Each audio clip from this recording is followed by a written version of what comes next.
Okay. Good evening to all of you. आवाज येतोय? हो सर. हो सर. चालेल. आपण हार्ट फेल्युअर हा टॉपिक डिस्कस करत होतो. मागील लेक्चरला आपण इंट्रोडक्शन पार्ट आणि त्यानंतर जो आयनोट्रॉपिक ग्रुप मधला डिगॉक्सिन नावाचा जो ड्रग आहे कार्डियक ग्लायकोसाइड्स मधला तो पाहिला होता. त्याचं मेकॅनिझम आपण डिस्कस केलेलं आहे.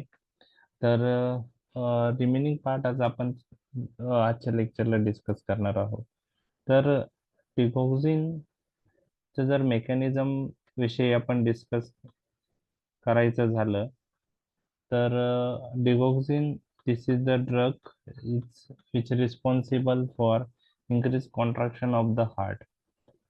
तर मेकॅनिझम मध्ये आपण पाहिलं होतं this drugs act on alpha sub unit of Na plus K plus ATPase pump and inhibit this pump reversibly, and due to that indirectly sodium calcium exchange is inhibited.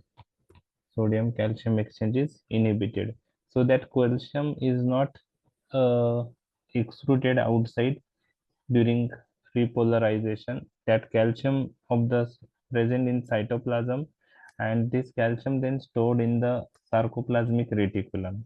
So in the next phase of depolarization, when there is a entry of calcium in the cardiac muscle through calcium channel, this calcium responsible for release of stored calcium from sarcoplasmic reticulum, and here more calcium is released now because during repolarization this excess calcium is stored there.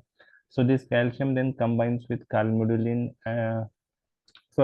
troponin and calcium troponin complex responsible for actin myosin coupling, and there is increased contraction of the heart.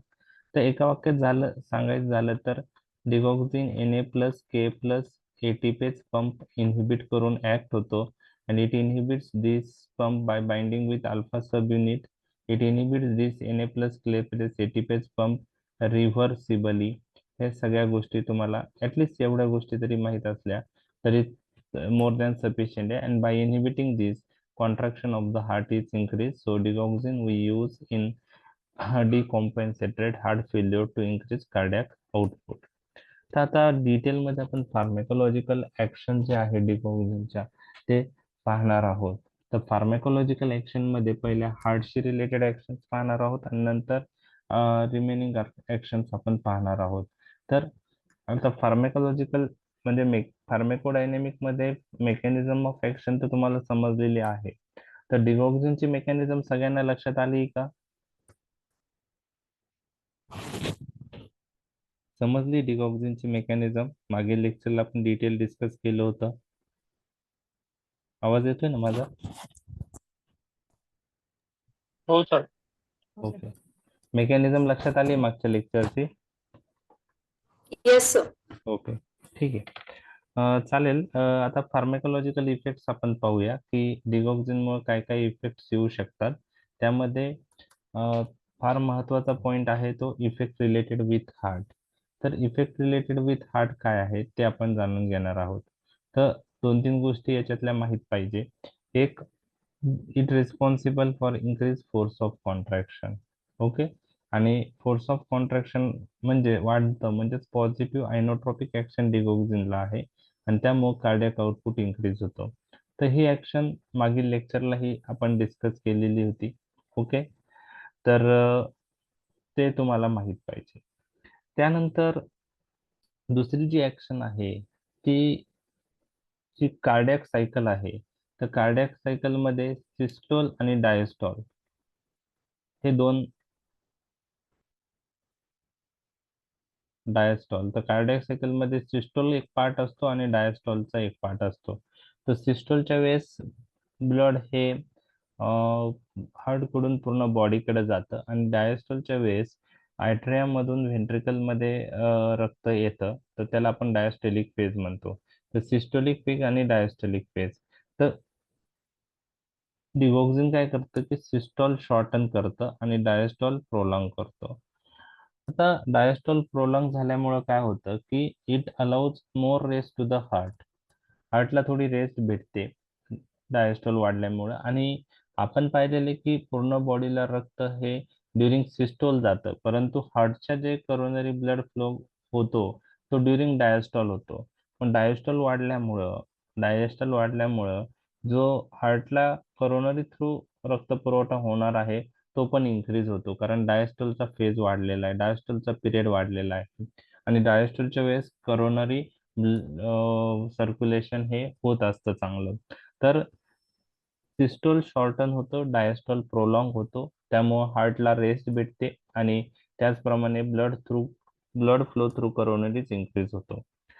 आता डिगॉक्झिनचं आणि बाकी inotropic drug मधला महत्वाचा फरक मी तुम्हाला सांगणार आहे, की समजा आपण डोपामाइन घेतलं किंवा डोब्युटामाइन घेतलं तर ते कार्डियाक आउटपुट तर वाढवतच, परंतु अं, त्याबरोबर डोपामाइन डोब्युटामाइन हार्ट रेटही वाढवतं. परंतु डिगॉक्झिनचा बाबत थोडा वेगळा सिनेरिओ आहे. डिगॉक्झिनला पॉझिटिव्ह आयनोट्रॉपिक इफेक्ट आहे, but what is the effect of digoxin on heart rate? Bradycardia. Digoxin responsible for decrease heart rate. Okay, bradycardia म्हणजे कार्डियाक आउटपुट वाढवतं, पॉझिटिव्ह आयनोट्रॉपिक इफेक्ट आहे, परंतु निगेटिव्ह क्रोनोट्रॉपिक इफेक्ट आहे. Okay, dopamine डोब्युटामाइनला positive inotropic positive chronotropic effect आहे, परंतु डिगॉक्झिनला positive inotropic effect असून त्याबरोबर त्याला निगेटिव्ह क्रोनोट्रॉपिक इफेक्ट आहे, हार्ट रेट डिक्रीज होतो. ओके, तर हार्ट रेट का डिक्रीज होतो? बरोबर आहे. तर दोन तीन गोष्टी आहे हार्ट रेट डिक्रीज होण्यासाठी. डिगॉक्झिनची डायरेक्ट ऍक्शन आहे एसए नोडवर. एसए नोड ऑटोमॅसिटी ते डिक्रीज करतं, म्हणजे एसए नोड पासून इम्पल्स जनरेशन आहे ते कमी करतं. ओके, त्याचप्रमाणे it restored vagomimetic action, abolish sympathetic over activity. आता हार्ट फेल्युअर मध्ये मी तुम्हाला सांगितलं होतं कॉम्पेन्सेटरी मेकॅनिझम स्टार्ट होतात, सिम्पॅथेटिक सिस्टीम ऍक्टिव्हेट होते आणि दुसरी कोणती सिस्टीम ऍक्टिव्हेट होते? रास सिस्टीम.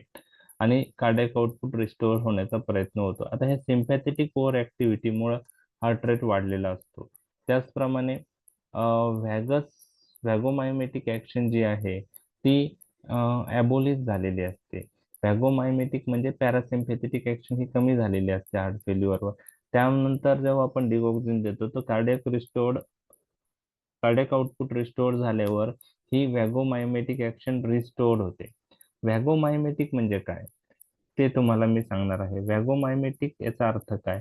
आता हार्टला जो सप्लाय आहे तो व्हॅगस नर्वचा आहे. क्रॅनियल नर्व मधला व्हॅगस नर्व हार्टला सप्लाय करते आणि व्हॅगस ही पॅरासिम्पॅथेटिक नर्व आहे. तर व्हॅगस नर्व हार्टला सप्लाय करते, तर हार्टला ते कोणतं न्यूरोट्रान्समीटर रिलीज करते?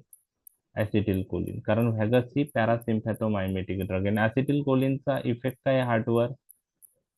Negative inotropic dromotropic heart rate, chronotropic. हा, तो हार्ट रेट डिक्रीज होण्यास मदत होते. तर हार्ट रेट डिक्रीज होण्याचे कारण तीन आहेत.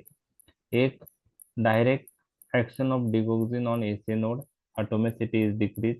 दुसरं, व्हॅगोमायमेटिक ऍक्शन म्हणजेच पॅरासिम्पॅथेटिक ऍक्शन रिस्टोर्ड होते आणि सिम्पॅथेटिक ओव्हर ऍक्टिव्हिटी जी आहे ती अबोलिश होते. तर याच्यामुळं हा डिगॉक्झिन ब्रॅडिकार्डिया करतो. तर ब्रॅडिकार्डियाचे कारण लक्षात आले तुमच्या? ब्रॅडिकार्डियाचे कारण लक्षात आले? का होतं समजलंय? हो सर. हो, ठीक आहे. ओके, आता करोनरी सर्क्युलेशन इम्प्रूव्ह होतं कारण डायस्टॉल वाढलेला आहे, सिस्टोल कमी झालाय आणि coronary blood flow during diastole होतं. डायस्टॉल वाढल्या म्हणजे जास्त वेळ भेटेल रक्त पुरवठा होण्यास, तर करोनरी सर्क्युलेशन डिगॉक्झिन मध्ये इम्प्रूव्ह होतं. तर कार्डियाक ग्लायकोसाइड अशा इनोट्रॉपिक ड्रग आहे ते कार्डियाक आउटपुट वाढवतात, पण without proportionate increase in O2 कन्झप्शन, म्हणजे O2 कन्झप्शन तेवढं लागत नाही. एक रिझन आपण पाहिलं की ते हार्ट रेट कमी करतात. कार्डियाक आउटपुट वाढवतं पण हार्ट रेट कमी होता. ओके, तर हे झाले हार्टशी रिलेटेड ऍक्शन डिगॉक्झिनच्या. ओके, तर फोर्स ऑफ कॉन्ट्रॅक्शन वाढतं, सिस्टोल शॉर्टन होतो, डायस्टॉल प्रोलॉंग होतो आणि हार्ट रेट काय होतो? कमी होतो. आता ECG रिलेटेड काय चेंजेस आहे किंवा कंडक्शन रिलेटेड काय चेंजेस आहे ते मी तुमच्याशी डिस्कस करणार आहे. तर हे ॲडव्हर्स इफेक्टसाठी किंवा फार्माकोलॉजिकल इफेक्टसाठी ह्या गोष्टी माहीत पाहिजे की हार्टवर डिटेल इफेक्ट तुम्हाला माहीत असेल तर कोणते ॲडव्हर्स इफेक्ट डिगोक्सिन करतं, कुठं डिगोक्सिन यूज केला जाऊ शकतो, ह्या गोष्टी तुम्हाला लक्षात येतील. तर ECG रिलेटेड काय चेंजेस आहेत ते पण आपण इथं पाहणार आहोत. ओके. तर the effects on electrophysiological properties of the heart vary with dose and in different parts of the heart. तर म्हणजे डिगॉक्सिनची ऍक्शन ही डोस रिलेटेड तर आहेच, परंतु डिफरंट पार्ट्स ऑफ द हार्टवर त्याची ऍक्शन वेगळी आहे. आणि हे effects are result due to the both direct आणि autonomic effect. Direct effect on the heart आहेत, त्यानंतर व्हॅगोमायमेटिक ऍक्शन जी आहे ती रिस्टोर्ड होते आणि सिम्पॅथिक ओव्हर ऍक्टिव्हिटी काय होते ती ॲबोलिश होते. तर ओव्हरऑल काय इफेक्ट येतो ते आपण पाहणार आहोत. तर पहिला जो इफेक्ट आहे तो आहे SA node and AV node automaticity is reduce. SA node आणि AV node automaticity is reduce. Automaticity reduce झाला म्हणजे याचा अर्थ काय होतो, तिथून इम्पल्स तयार होतील का, इम्पल्स जनरेट होईल का, कमी होतील. इम्पल्स जनरेशन कमी होतं. एसए नोड ऑटोमॅसिटी कमी झाल्यामुळं ब्रॅडिकार्डिया होऊ शकतं. बरोबर आहे, ब्रॅडिकार्डिया होऊ शकतं. तर एसी नोड आणि एव्ही नोड, आता पहा हार्टमध्ये जे इम्पल्स जनरेट होतात, बरोबर आहे, पेसमेकर ऑफ द हार्टला कशाला म्हणतात ते माहिती आहे का तुम्हाला? एस नोडला म्हणतो. हा, एसी नोडला आपण पेसमेकर ऑफ द हार्ट म्हणतो. ओके. आवाज क्लिअर आहे ना माझा? नेटवर्कचा काही इश्यू नाही ना? हो सर, ओके. आहे व्यवस्थित. ओके. तर पेसमेकर ऑफ द हार्ट आहे एसी नोड. याचा बरोबर तुम्हाला लक्षात ठेवायचं की हार्टमध्ये बाकी पण नोड असतात. बरं, एसी नोड नंतर एव्ही नोड आहे किंवा बाकी पण जे नोड आहेत तिथं पण इम्पल्स जनरेट होऊ शकतो, पण एसी नोड सगळ्यात प्रॉमिनंट आहे म्हणून पेसमेकर ऑफ द हार्ट हा एसी नोड असतो, तो सगळं कंट्रोल करतो. बाकीचे तिथं पण इम्पल्स जनरेशन होतं पण ते कमी प्रमाणात असतं. तर एसी नोड आणि एव्ही नोड ची ऑटोमॅसिटी हे डिगॉक्सिन कमी करतं, त्यामुळे इम्पल्स जनरेशन इथून कमी होतो. बरोबर आहे, ते झालं. आता दुसरा part, effective refractory period. Effective refractory period कशाशी रिलेटेड आहे तुम्हाला माहिती आहे? AV nodes. हा, एव्ही नोडशी तर आहे. म्हणजे आता जे इम्पल्स एसी नोड पासून तयार झालेलं आहे, सपोज हे हार्ट आहे. ओके.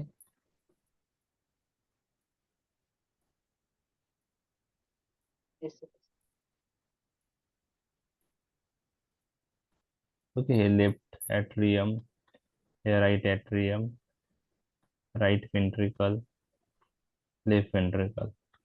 जे इलेक्ट्रिकल इम्पल्स तयार होतात, तर पेसमेकर जो आहे त्याला आपण काय म्हणतो, एसी नोड.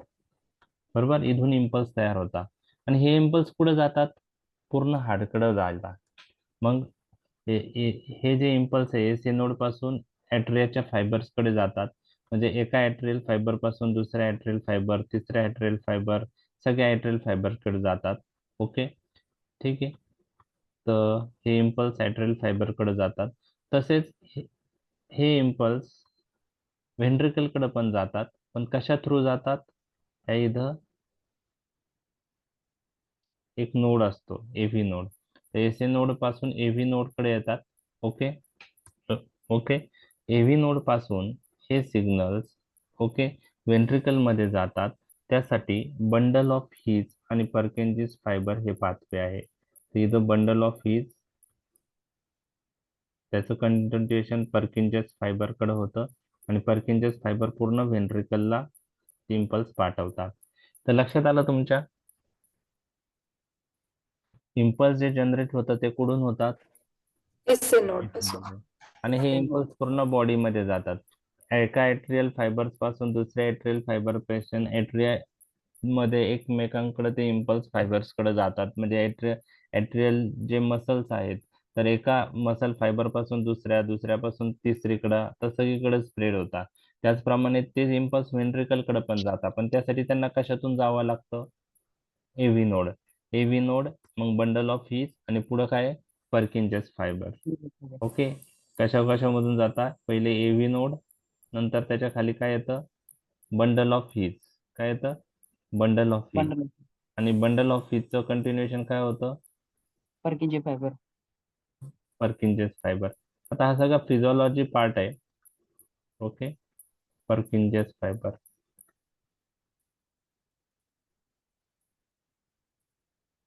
ओके, ठीक आहे. लक्षात आलं हे? ओके. तर आता एक लक्षात घ्या की ह्या डिजिटलीची ऍक्शन जी आहे ना, आता इफेक्टिव्ह रिफ्रॅक्टरी पिरियड म्हणजे काय? तर एका साईड पासून दुसऱ्या साईडकडे इम्पल्स जाण्यासाठी जो पिरियड लागतो त्याला इफेक्टिव्ह रिफ्रॅक्टरी पिरियड असं म्हणतात. ओके. समजा एका पॉइंट पासून दुसऱ्या पॉइंटला जाण्यासाठी सिग्नल्स जो पिरियड लागतो त्याला इफेक्टिव्ह रिफ्रॅक्टरी पिरियड असं म्हणतात. ओके. जर इम्पल्स एका साईड पासून दुसऱ्या साईडकडे फास्ट गेले, म्हणजे कंडक्शन फास्ट झालं, तर इफेक्टिव्ह रिफ्रॅक्टरी पिरियड कमी असेल का जास्त असेल? कमी असेल. कमी असेल. पहा, परत एकदा सांगतोय. हा, बरोबर. म्हणजे कंडक्शन एका साईडकडून दुसऱ्या साईडकडं जे इम्पल्स ट्रान्समिट होतात ते जर फास्ट झाले कंडक्शन, तर इफेक्टिव्ह रिफ्रॅक्टरी पिरियड कसा असेल? कमी असेल. ओके. तर कमी वेळात इम्पल्स ट्रान्समिट होता. एखादा ठिकाणपासून दुसऱ्या ठिकाणी इम्पल्स स्लोली जात असेल, कंडक्शन स्लो असेल, तर इफेक्टिव्ह रिफ्रॅक्टरी पिरियड काय होतो? मग त्या पॉइंटचा वाढतो. हे तर वाढतो. दोन पॉइंट लक्षात आले तुमच्या. म्हणजे इफेक्टिव्ह रिफ्रॅक्टरी पिरियड आणि कंडक्शन हे विरुद्ध एकमेकांच्या इनव्हर्स आहे. कंडक्शन फास्ट झालं तर इफेक्टिव्ह रिफ्रॅक्टरी पिरियड शॉर्ट असतो. कंडक्शन स्लो झालं तर इफेक्टिव्ह रिफ्रॅक्टरी पिरियड काय होतो? वाढेल. वाढेल. वाढेल. तर डिजिटलीची ऍक्शन ही ॲट्रियल फायबर, व्हेंट्रिक्युलर फायबर किंवा bundle of His, Purkinje's fibre, AV node यांच्या इफेक्टिव्ह रिफ्रॅक्टरी पिरियडवर काय आहे ते मी तुमच्याशी डिस्कस करत आहे. ओके. आता हे पहा, digitalis shortens effective refractory period of what, आणि इफेक्टिव्ह रिफ्रॅक्टरी पिरियड कशाचा तो इन्क्रीज करतो? डिगॉक्झिन. ते मी तुमच्याशी डिस्कस करत आहे. तर डिजिटॅलिस म्हणजेच डिगॉक्झिन त्यातला drug. Digitalis shortens effective refractory period of what? Atria, ventricles आणि पर्किंजेस फायबर. म्हणजे इफेक्टिव्ह रिफ्रॅक्टरी पिरियड शॉर्टन कशाचा होतो? ॲट्रिया, वेंट्रिकल आणि पर्किंजेस फायबर. मग तुम्ही मला सांगा, ॲट्रिया, वेंट्रिकल आणि पर्किंजेस फायबर मधून इम्पल्स फास्ट ट्रान्समिट होतील का स्लो? फास्ट ट्रान्समिट फास्ट होते. होत आहे. आणि त्यामुळं ऑटोमॅसिटी ऑफ द ॲट्रिया, वेंट्रिकल आणि पर्किंजेस फायबर इन्क्रीज होते. ऑटोमॅसिटी इन्क्रीज होते ॲट्रिया, वेंट्रिकल, पर्किंजेस फायबरची, आणि त्याच्यामुळं डिगॉक्झिन खूप टाईपच्या अरेथमिया प्रोड्यूस करतो. डिगॉक्झिनच्या टॉक्झिसिटी मध्ये येईल तुम्हाला की digoxin responsible for many types of arrhythmia. Okay. परंतु म्हणजे effective refractory period of atria म्हणजे ॲट्रियल फायबर, व्हेंट्रिक्युलर फायबर आणि पर्किन्सन्स फायबर चे इफेक्टिव्ह रिफ्रॅक्टरी पिरियड शॉर्टन होतो, म्हणजे तिथं कंडक्शन फास्ट होतं. परंतु परंतु एव्ही नोड आणि बंडल ऑफ हीथचं इफेक्टिव्ह रिफ्रॅक्टरी पिरियड डिगॉक्झिन हा वाढवतो. Digoxin responsible for increase in effective refractory period of AV node and bundle of Higgs. तर याचा अर्थ काय झाला? याचा अर्थ काय झाला? एव्ही नोड आणि बंडल ऑफ हिस मध्ये स्लो जाईल impulse. Impulse conduction slow slow होईल. होईल. ओके. इम्पल्स कंडक्शन हे स्लो होईल. म्हणजे एसए नोड पासून एव्ही नोड कडे येईल, पण एव्ही नोड आणि बंडल ऑफ हीज पासून जे कंडक्शन आहे ते काय होणार आहे? स्लो होणार आहे. मग ते कंडक्शन स्लो झालं तर व्हेंट्रिकलला इम्पल्स जे ट्रान्समिट होत आहे एसए नोड पासून ते स्लो होतील का फास्ट होतील? स्लोच होते. स्लो होतील. बरोबर आहे. मग त्याचं इम्पॉर्टन्स मी तुम्हाला सांगतोय. The effective refractory period of AV node and bundle of his is increased by कोणत्या ऍक्शन आहे? Direct action, vagomimetic action and anti adrenergic action. कारण सिम्पॅथेटिक ऍक्टिव्हिटी ॲबोलिश होते म्हणजे अँटी ऍड्रिनर्जिक. तर मग पहा, एस ए नोड आणि sorry AV node आणि बंडल ऑफ हिटचं इफेक्टिव्ह रिफ्रॅक्टरी पिरियड इन्क्रीज होतो, कारण इथं कंडक्शन काय होऊ राहिलंय? स्लो होऊ राहिलं. Conduction impulse transmission is slow in AV node and bundle of His. It is due to what? Direct action, then vagomimetic action. Vagomimetic म्हणजे काय? पॅरासिम्पॅथोमायमेटिक, कारण वॅगस इज पॅरासिम्पॅथेटिक आणि due to anti adrenergic action. त्यामुळे एव्ही conduction काय होणार आहे? Slow, म्हणजे त्याला काय म्हणतो आपण? डिले. एव्ही कंडक्शन काय होणार आहे? डिले. म्हणजे इम्पल्स जे ट्रान्समिट होता एव्ही नोड मधून ते काय होणार आहे? स्लो ट्रान्समिट होणार आहे. तर हा पॉइंट लक्षात आला का तुमच्या? हे दोन पॉइंट. Yes sir. ओके. आता याचा यूज कुठं आहे? याचा यूज कुठं आहे? Effective refractory period of AV node and bundle of His is increase, hence AV conduction is delayed. It is due to direct, vagomimetic and anti-adrenergic action. याचा importance काय आहे? ज्यावेळेस ऍट्रियल फ्लटर आणि फिब्रिलेशनचे पेशंट असतात, ओके, ऍट्रियल फ्लटर आणि फिब्रिलेशनचे patient असतात, आपलं already एकदा डिस्कस झालंय हे. तर ऍट्रियल फ्लटर आणि फिब्रिलेशनचे पेशंट, तर ऍट्रियल फिब्रिलेशन म्हणजे काय तुम्हाला माहिती आहे, किंवा ऍट्रियल फ्लटर ही काय कंडिशन आहे माहिती आहे तुम्हाला? ऍट्रियल फिब्रिलेशन, ऍट्रियल फ्लटर, अरेथमिया एक प्रकारचा ऍट्रियल फिब्रिलेशन, ऍट्रियल फ्लटर. तर त्यात काय होतं ऍट्रियल फिब्रिलेशन फ्लटर मध्ये? पी वेव्ह अब्सेंट असते ऍट्रियल फिब्रिलेशन मध्ये. ओके, पी वेव्ह आणि ऍब्सेंट heart असते, rate हार्ट रेट खूप वाढले. ओके, वाढलेलं असतं, ओके. इरेग्युलर असतं. ऍट्रियल फिब्रिलेशन मध्ये ऍट्रियल कॉन्ट्रॅक्शन हे 200 ते 250 पर्यंत जातात. ओके, सॉरी, ऍट्रियल फ्लटर मध्ये 200 ते 250 पर्यंत जातात आणि ऍट्रियल फिब्रिलेशन मध्ये ते 300 ते 350 पर्यंत जातात. म्हणजे ऍट्रिया एका मिनिटात किती वेळा कॉन्ट्रॅक्ट होतोय? ऍट्रियल फ्लटर मध्ये 200 ते 250 वेळा आणि ऍट्रियल फिब्रिलेशन मध्ये ते 300 ते 350 वेळा तो कॉन्ट्रॅक्ट होतो. बरोबर आहे? बरोबर आहे. तर याच्या ट्रीटमेंटसाठी काय असतं? याची ट्रीटमेंट देताना आपण कोणते ड्रग यूज करतो? तर दोन प्रकारचे ड्रग यूज करतो आपण. जे ऍट्रियल फ्लटर किंवा ऍट्रियल फिब्रिलेशन आहे त्याला परत तो जो रिदम आहे ऍबनॉर्मल झालेला तो परत सायनस रिदम मध्ये कन्वर्ट करणारे ड्रग आपण देऊ शकतो. म्हणजे याचा अर्थ जे ऍट्रियल फ्लटर किंवा फिब्रिलेशनचे पेशंट आहे त्यांच्यामध्ये ऍट्रियल कॉन्ट्रॅक्शन परत काय होईल? नॉर्मल होईल. नॉर्मल म्हणजे एका मिनिटात किती होतील? 60 ते 100च्या मध्ये. ओके, 60 ते 100च्या मध्ये येतील. त्याला आपण म्हणतो रिदम कंट्रोल. काय म्हणतो आपण? रिदम कंट्रोल करतो आपण. त्यासाठी कोणता ड्रग यूज करतो आपण? त्यासाठी आपण एमिओडॅरन यूज करू शकतो. काय करू शकतो? एमिओडॅरन. ऐकलंय हे एमिओडॅरन? कार्डेरॉन म्हणून tablet. कार्डेरॉन. तर ते रिदम कंट्रोल करू शकतं. म्हणजे जो ऍट्रियल फिब्रिलेशनचा पेशंट आहे तो परत कशात कन्वर्ट होतो?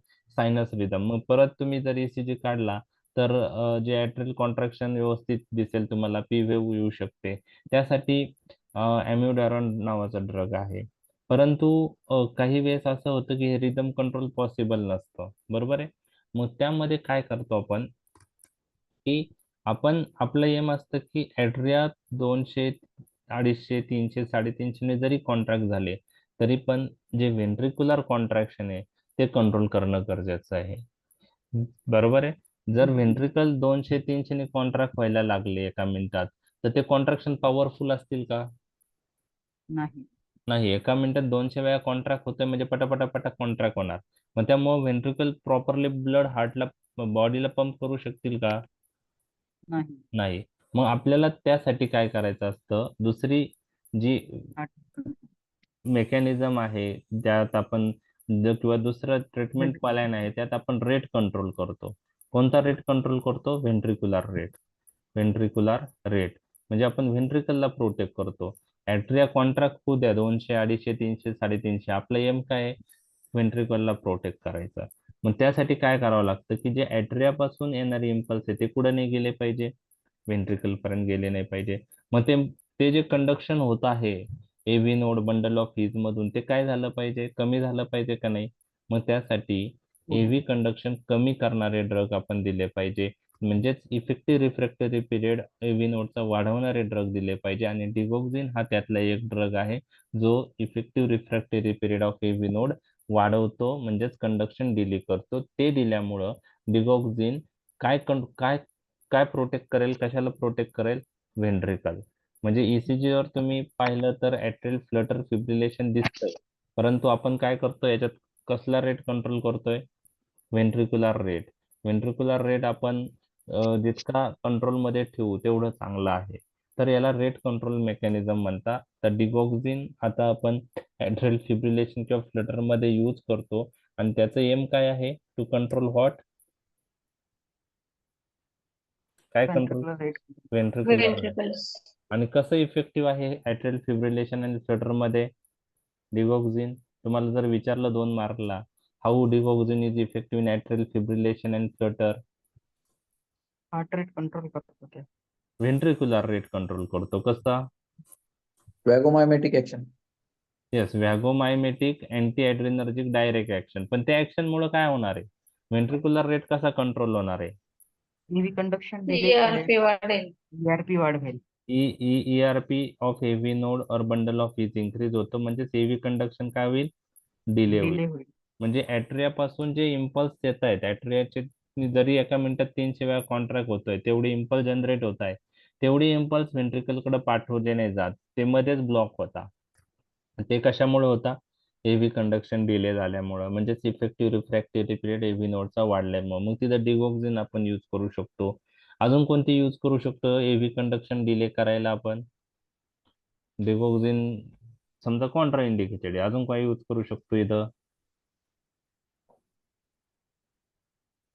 Beta Beta blockers. Very good, beta blocker. अजून? Verapamil, diltiazem. Very good, verapamil, diltiazem. Okay, लक्षात आलं? तर यामध्ये जर तुम्ही ECG काढला तर ECG मध्ये तुम्हाला तुम्हाला पे व्ह्यू दिसणार नाही. ऍट्रियल फ्लटर किंवा फिब्रिलेशन जे असेल ते कंटिन्यू दिसेल. फक्त आपण व्हेंट्रिक्युलर रेट कंट्रोल करतोय. व्हेंट्रिक्युलर रेट समजा 90 to 110 पर्यंत असेल तर आपण म्हणू शकतो गुड कंट्रोल आहे. ठीक आहे, तर त्या गोष्टी आपण करू शकतो. ओके, तर हे जे आहे ही एक यूज आहे डिगॉक्झिनचा, तो तुमच्याशी मी डिस्कस केला. म्हणजे हार्ट फेल्युअर सोडून डिगॉक्झिन कुठे यूज होतो? ऍट्रियल फिब्रिलेशन किंवा फ्लटर मध्ये to control ventricular rate by decreasing AV conduction, by delaying AV conduction, और in other word we can say by increasing effective refractory period of AV node and bundle of these. लक्षात आलं हे? हो sir. आता ECG changes जे आहेत ते मी तुमच्याशी एव्ही कंडक्शन डिले झालं म्हणजेच इफेक्टिव्ह रिफ्रॅक्टरी पिरियड एव्ही नोडचा वाढला तर ECG मध्ये कसा रिफ्लेक्ट होतो? तो PR प्रोलॉंगेशन. तर जे PR इंटरव्हल आहे तो काय होईल? प्रोलॉंग होईल ECG मध्ये. ओके, सिस्टॉल शॉर्टन होतो तर ECG वर रिफ्लेक्ट होईल QT shortening, QT interval short होईल. तर PR इंटरव्हल वाढेल, QT इंटरव्हल शॉर्ट होईल. ओके, आणि ते रिपोलरायझेशनच्या वेळेस त्याची मेकॅनिझम आपण पाहिली. Na+K+ ATPase पंप इनहिबिट करता. तर ड्यू टू इंटरफेरन्स विथ रिपोलरायझेशन तिथं टी व्हेव इन्व्हर्जन आणि ST सेगमेंट डिप्रेशन हे पण चेंजेस दिसतात. तर ECG चेंजेस जे आहे डिगॉक्झिन दिल्यामुळं PR प्रोलॉंगेशन, QT interval shortening, T wave inversion और ST सेगमेंट डिप्रेशन हे चेंजेसही ECG मध्ये दिसून येतात. ते का दिसतात हे मी तुमच्याशी डिस्कस केलेलं आहे. तर हे चेंजेस जरी लक्षात ठेवले, PR prolongation interval, QT interval shortening, T wave inversion आणि ST सेगमेंट डिप्रेशन, तर हे चेंजेस तुम्हाला माहित पाहिजे. कारण आपण डिगोक्सिन जर पेशंटला देत असू तर डिगोक्सिन देताना त्यानंतर पेशंटला त्याची सेफ्टी मार्जिन कमी आहे. ओके त्यामुळे आपल्याला रेग्युलर मॉनिटरिंग फार महत्वाचे आहे. तर एक तर आपण प्लाझ्मा लेवल त्याची चेक करू शकतो. ठीक आहे, काही इंटरवल नंतर. आणि दुसरं आहे की आपण ईसीजी मॉनिटरिंग करू शकतो, ईसीजी चेंजेस आपण पाहू शकतो. ठीक आहे, तर हे जे आहे ईसीजी चेंजेस डिगोक्सिन मध्ये दिसतात. पीआर इंटरवल प्रोलॉंग होतो, क्यूटी इंटरवल शॉर्ट होतो, टी वेव्ह इन्व्हर्जन होते, एसटी सेगमेंट डिप्रेशन. लक्षात राहील हे? आलंय लक्षात? हो sir. Okay. Sir T wave inversion आणि एसटी सेगमेंट डिप्रेशन का होतं? आता त्याचं मला पण ईसीजी रिलेटेड नॉलेज तेवढं नाहीये. फक्त रिपोलरायझेशनच्या वेळेस त्याची मेकॅनिझम आहे असं बुक्स मध्ये मेन्शन आहे. त्यामुळं आता रिपोलरायझेशनच्या It is वेळेस because of the delayed conduction. Delayed conduction. आता मला त्याविषयी पीआर प्रोलॉंगेशन मध्ये ह्याच्यामध्ये काय होतं सर? पीआर प्रोलॉंगेशन मध्ये पीआर प्रोलॉंगेशन म्हणजे जेव्हा आता पीआर इंटरवल जो आहे it is related with एव्ही conduction. जर एव्ही कंडक्शन फास्ट झालं तर पीआर इंटरवल जो आहे ईसीजी वरचा तो कमी होतो. आणि एव्ही कंडक्शन डिले झालं, एव्ही कंडक्शन स्लो झालं, इफेक्टिव्ह रिफ्रॅक्टरी पिरियड वाढला तर पीआर इंटरवल वाढतो. आता हे ईसीजीचं को रिलेशन दिलेलं आहे. म्हणजे इफेक्टिव्ह रिफ्रॅक्टर म्हणजे एव्ही नोड मधून कंडक्शन जर स्लो झालं, एव्ही कंडक्शन डिले झालं तर त्याचं रिफ्लेक्शन ईसीजी वर पीआर इंटरवल प्रोलॉंग होण्यात येतो, पीआर प्रोलॉंगेशन. आता ईसीजी रिलेटेड माझं पण नॉलेज एवढं डिटेल नाही. क्लिनिकल प्रॅक्टिस मध्ये जे असतील ते जास्त चांगलं सांगू शकतील. हे सगळं करतं ते पीआर. So this is ती all. साईन येते ते This is चेकची साईन कशी असते तशी साईन येते ECG वरती. हा साईन कसं करतो आपण तशी साईन येते ECG वरती प्रॉपर. आणि पेशंटला ओमिटिंग वगैरे असतं ते क्लिनिकली पण आपल्या लक्षात येतं डिगोक्सिन टॉक्सिसिटी. हा ओमिटिंग पण असतं आणि इन्व्हर्टेड काहीतरी साईन आहे, राईट साईन का इन्व्हर्टेड ती साईन? साईन आपण जे साईन करतो ना, चेक करतो अशी साईन, हा तर ती चेक. साईन येते त्याची. हो हो हो हा, ते पण आहे. Okay okay. आता बाकीचे जे पॉइंट्स आहे ना जे आपण पाहिले ते हार्टशी रिलेटेड पाहिले. आता ब्लड वेसल विषयी पण डिटेल नाही लक्षात ठेवलं तरी चालेल. आता काही ऍक्शन जे आहे डिजिटलीच्या त्या मेजर ऍक्शन आपण डिस्कस केल्या आहे हार्टवरच्या. मायनर ज्या ऍक्शन आहेत त्या पाहूया. पहिले ब्लड वेसल आहे, त्यात माइल्ड व्हॅसोकॉन्स्ट्रिक्शन ऍक्शन आहे. Okay, mild व्हॅसोकॉन्स्ट्रिक्शन.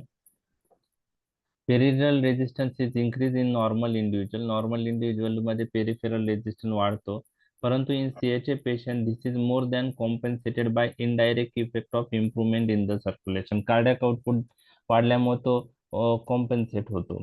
ओके, तसा ब्लड प्रेशरवर डिगोक्सिनचा काही प्रॉमिनंट इफेक्ट नाही, पण सिस्टोलिक ब्लड प्रेशर वाढू शकतो. Diastolic blood pressure may be fall in CHF patient आणि पल्स प्रेशर इन्क्रीज होऊ शकतं. एक्झॅक्ट रिझन त्याचंही क्लिअर नाही की डिगॉक्सिन आता सिस्टोलिक ब्लड प्रेशरचं ठीक आहे, तो कार्डियाक आउटपुट वाढवतो त्यामुळे तो वाढतो. पण आता व्हॅसोकॉन्स्ट्रिक्शन माइल्ड ऍक्शन आहे डिगॉक्सिनची, तर डायस्टोलिक ब्लड प्रेशर का कमी होतो? डायरेक्ट ऍक्शन असू शकते त्यामुळे होऊ शकतं, किंवा सिम्पॅथेटिक ओव्हर ऍक्टिव्हिटी कमी झाली त्याच्यामुळे होऊ शकतं. पण सिस्टोलिक ब्लड प्रेशर वाढतो, डायस्टोलिक कमी होतो, त्यामुळे जो डिफरन्स आहे पल्स प्रेशर हा इन्क्रीज होतो. तर एवढा सिग्निफिकंट इफेक्ट नाही आहे ब्लड प्रेशरवरचा, त्यामुळे hypertension is not a contraindication for digoxin use. म्हणजे एखाद्याला हायपरटेन्शन असेल तरी आपण डिगोक्सिन यूज करू शकतो. किडनीच्या रिलेटेड एक लक्षात घ्या की नॉर्मल इंडिव्हिज्युअल मध्ये काही फरक पडत नाही, डायुरेसिस वगैरे होत नाही, परंतु कंजेस्टिव्ह हार्ट फेल्युअरच्या पेशंटमध्ये डायुरेसिस होऊ शकते. म्हणजे सीएसचा पेशंट असेल त्यामध्ये डायुरेसिस होते, पण नॉर्मल इंडिव्हिज्युअल किंवा oedema due to other causes असेल त्यामध्ये डायुरेसिस दिसून येत नाही. सीएनएस रिलेटेड सीटीझेड स्टिम्युलेशन डिगोक्सिनमुळे होतं, त्यामुळं जे कॉमन ऍडवर्स इफेक्ट म्हणलं कोणी एक्स्ट्रा कार्डियक ऍडवर्स इफेक्ट मध्ये तर most common nausea and vomiting आहे. मॅडमने सांगितलंच की नॉशिया वॉमिटिंग जरी झालं पेशंटच्या लक्षात येतं डिगोक्सिन टॉक्झिसिटी आहे. आणि हायर डोसला mental confusion, disorientation, visual disturbances हे CNS ऍडव्हर्स इफेक्ट देतात. तर कॅरेक्टरिस्टिक येलो विजनही त्या पेशंटमध्ये दिसते व्हिज्युअल डिस्टर्बन्समुळं. ओके, तर मेंटल कन्फ्युजन, डिसओरिएंटेशन आणि व्हिज्युअल डिस्टर्बन्स. कलर परसेप्शन काही लोकांमध्ये प्रॉब्लेम होतो कलर परसेप्शनचा, तर ते तुम्हाला माहित पाहिजे. तर ऍडव्हर्स इफेक्ट मध्ये जे कॉमन ऍडव्हर्स इफेक्ट दिसून येतात एक्स्ट्रा कार्डियक ऍडव्हर्स इफेक्ट मध्ये, त्यात नॉशिया आणि वॉमिटिंग महत्वाचं आहे. त्याचप्रमाणे व्हिज्युअल डिस्टर्बन्स मुळे yellow vision, colour perception effect होतं, ब्लरिंग ऑफ विजन होतं. त्याचप्रमाणे CNS ऍडव्हर्स इफेक्ट मध्ये मेंटल कन्फ्युजन, डिसओरिएंटेशन हायर डोसला दिसून येतं. तर हे झाले फार्मेकोलॉजिकल ऍक्शन. त्याच्यावरून ऍडव्हर्स इफेक्ट पण तुम्हाला लक्षात ठेवायचे आहेत.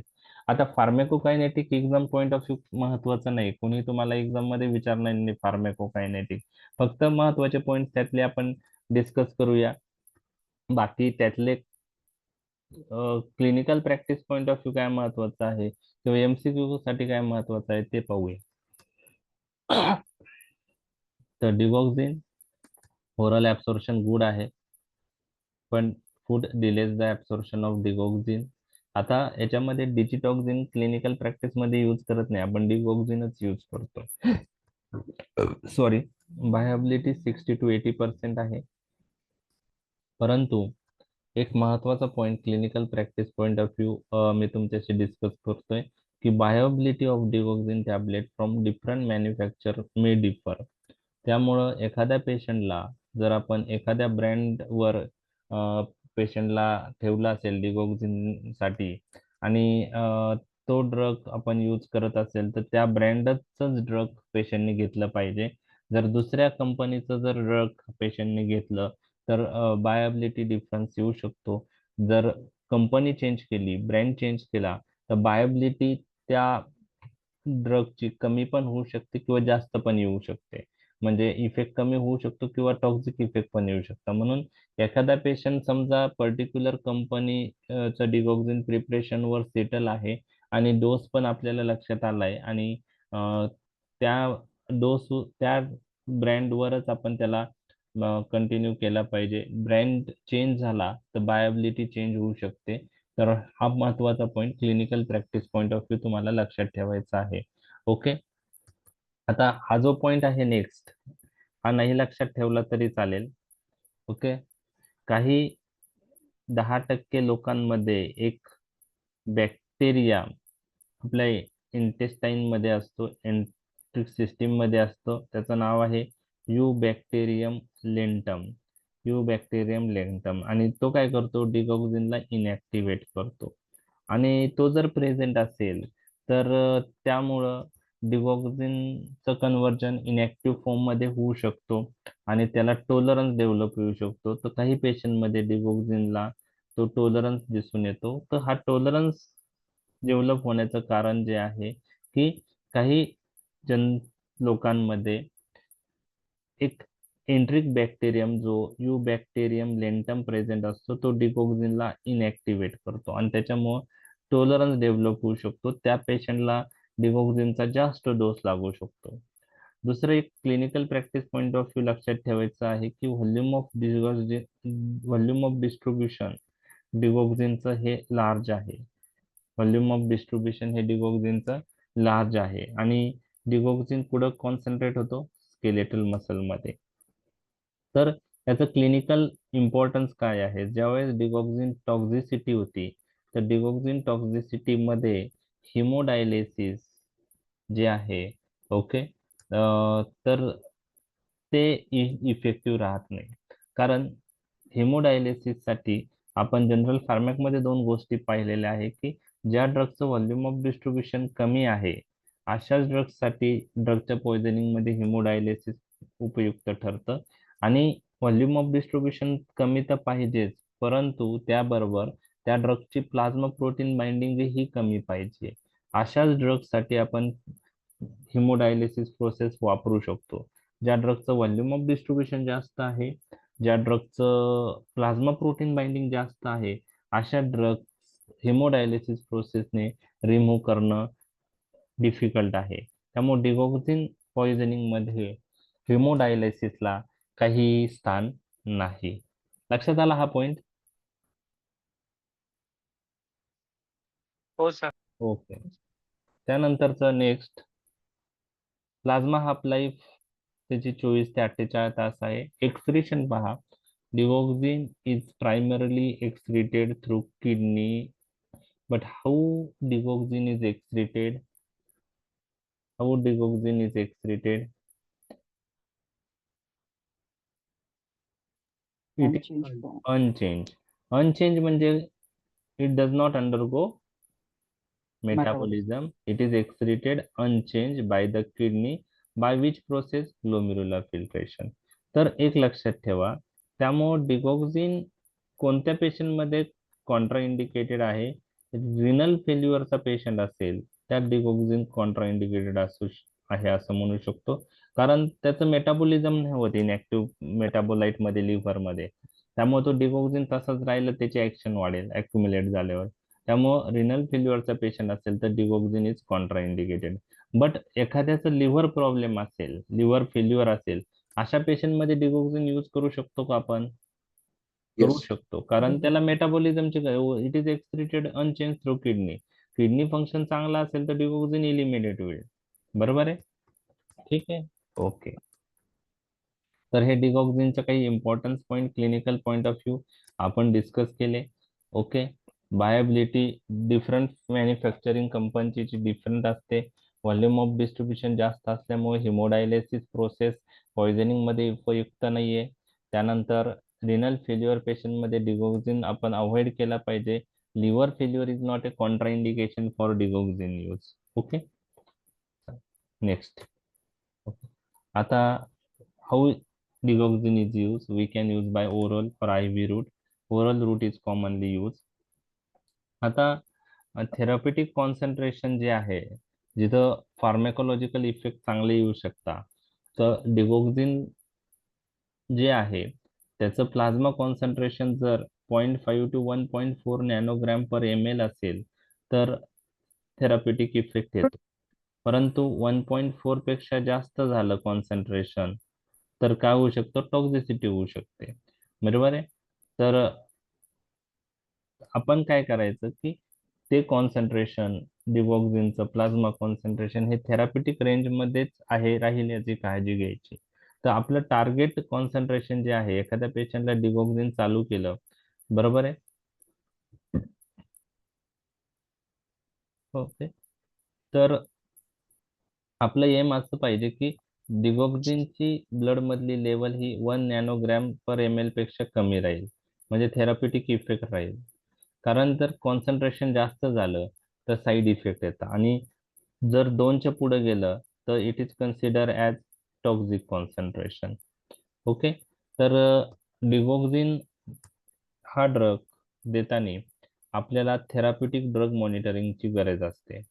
तर थेरप्युटिक ड्रग मॉनिटरिंग म्हणजे काय? की ज्या ड्रगचं ऍक्शन आपल्याला इझिली मेजर करता येत नाही त्या ड्रग्स साठी, आणि जर ते ड्रगचे साईड इफेक्ट जास्त असेल तर त्यावेळेस आपण थेरप्युटिक ड्रग मॉनिटरिंग त्या ड्रगची करतो. तर यामध्ये आपण काय करतो, एक ठराविक इंटरवल नंतर ब्लड मधलं त्या ड्रगचं कॉन्सन्ट्रेशन मोजतो, म्हणजे प्लाझ्मा मधलं कॉन्सन्ट्रेशन मोजतो.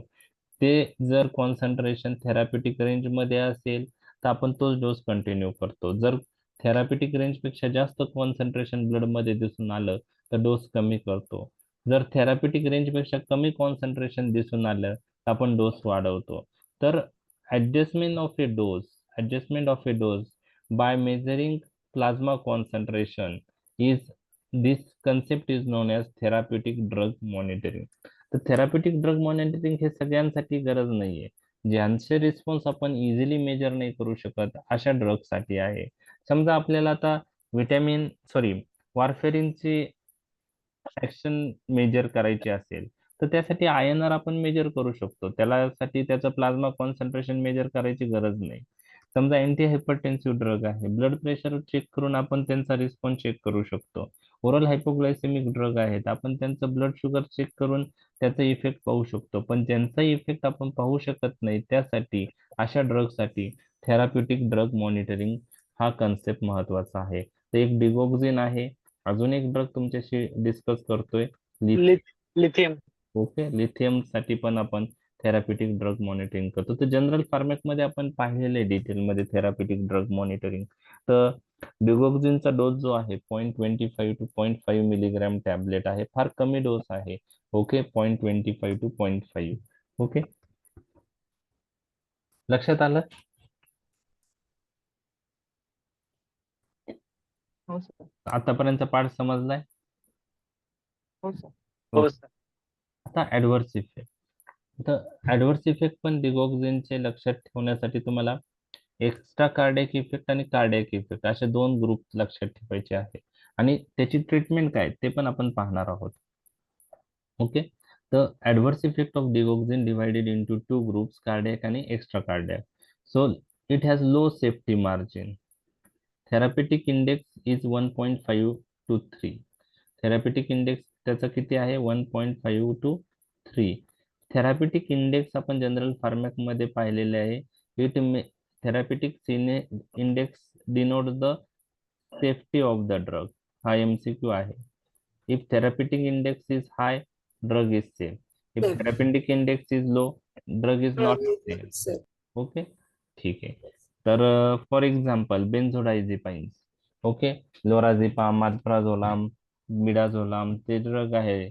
ओके, तर त्याचा थेरापेटिक इंडेक्स खूप जास्त आहे, म्हणजे इव्हन 30-40 टॅबलेट घेतल्या तरी काय होत नाही. आणि ते पॉइंट आपल्याला लक्षात आला की थेरापेटिक इंडेक्स एखाद्या ड्रगचा जास्त आहे, याचा अर्थ तो ड्रग सेफ असतो. ओके, तर एक्स्ट्रा कार्डियक ऍडव्हर्स इफेक्ट आणि कार्डियक ऍडव्हर्स इफेक्ट असे दोन प्रकार आहेत. तर एक्स्ट्रा कार्डियक ऍडव्हर्स इफेक्ट डिगोक्सिनचे महत्वाचे आपण पाहणार आहोत. तर आणि एक्स्ट्रा कार्डियक ऍडव्हर्स इफेक्ट साठी काय ट्रीटमेंट आहे, कार्डियक ऍडव्हर्स इफेक्ट साठी काय ट्रीटमेंट आहे ते पाहणार आहे. तर एक्स्ट्रा कार्डियक ऍडव्हर्स इफेक्ट मध्ये GIT adverse effect, CNS adverse effect, okay, then endocrine adverse effect आणि skin related adverse effect. Okay, the most important जे आहे GIT. Nausea and vomiting, this is the considered as most common adverse effect and first to appear. Nausea, vomiting. Okay, nausea, vomiting. Other GIT adverse effect, anorexia. Okay, loss of. Okay, anorexia, nausea, vomiting, diarrhea, abdominal pain. हे GIT adverse effect आहे. Okay, तर nausea, anorexia, vomiting, diarrhoea, abdominal pain. Most common जे आहे ते nausea आणि vomiting, आणि हे first to appear, म्हणजे रिकग्नाइज झालं पाहिजे. जर पेशंटला नॉशिया वॉमिटिंग व्हायला लागलं याचा अर्थ डोस जास्त झालेला आहे. ओके, आणि CNS ॲडव्हर्स इफेक्ट जे आहेत त्यामध्ये हाय डोसला headache, mental confusion, restlessness, disorientation, सायकोसिस, blurred vision, very important classical loss of colour perception, त्याच्यात येलो विजन येतं, त्याला आपण झॅन्थोप्सिया असंही म्हणतो, आणि फटिक. तर हे CNS ऍडव्हर्स इफेक्ट. आता हे CNS ऍडव्हर्स इफेक्ट तुम्हाला पाठच करावं लागणार आहे, त्यात तसं लक्षात ठेवण्यासारखं नाही. नॉन डिसओरिएंटेशन, सायकोसिस, रेस्टलेसनेस, मेंटल कन्फ्युजन तिथं आहे, पण आय रिलेटेड ब्लड विजन आणि लॉस ऑफ कलर परसेप्शन हे दोन इम्पॉर्टंट ऍडव्हर्स इफेक्ट आहे. डिगॉक्सिन हा असा ड्रग आहे, तो एक गायनेकोमॅस्टिया करतो. तो आपण पाहिलेले आहे कोणते ड्रग गायनेकोमॅस्टिया करतात. तर सिमेटिडिन एक पाहिलेला आहे. ओके, आणि डायुरेटिक मधला कोणता पाहिलेला आहे आपण? स्पायरोलॅक्टोन. Very good, spironolactone. आणि हा अजून एक डिगोक्सिन पाहिलेला आहे.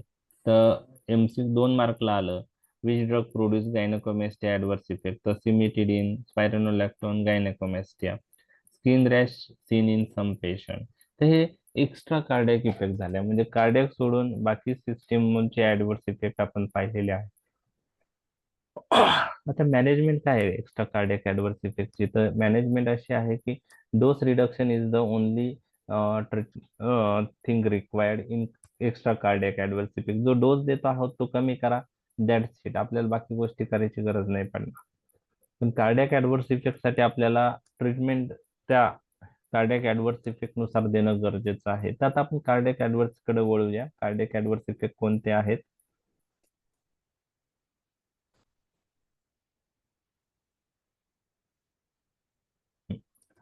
तर लक्षात घ्या, almost every type of arrhythmia can be produce by digitalis. फार महत्वाचं आहे.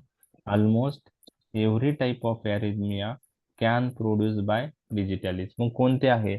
आता हे सगळे अरेथमियाचे प्रकार आहेत, त्यात मी डिटेल जाणार नाही. तुम्हाला क्लिनिकल प्रॅक्टिस मध्ये तुम्ही काही ऐकले असतील. तर pulsus bigeminy, nodal and ventricular extrasystole, ventricular tachycardia, ventricular fibrillation. म्हणजे व्हेंट्रिक्युलर एक्स्ट्रासिस्टॉल आहे, व्हेंट्रिक्युलर टॅकिकार्डिया आहे, व्हेंट्रिक्युलर फिब्रिलेशन आहे, पल्सस बायजेमिनी आहे, पार्शियल और कम्प्लीट एव्ही ब्लॉक काही पेशंट मध्ये येऊ शकतो एव्ही कंडक्शन डिले झाल्यामुळं, आणि सुप्रा व्हेंट्रिक्युलर अरेथमिया.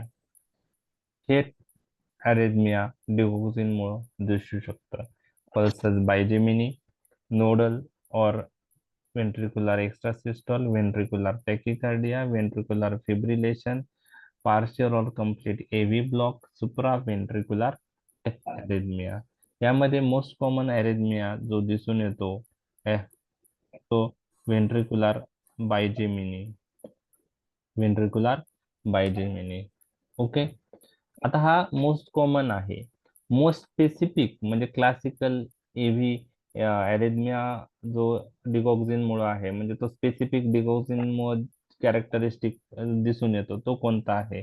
तर तो आहे non paroxysmal supraventricular arrhythmia with variable AV block is the most characteristic arrhythmia seen with डिजिटॅलिस.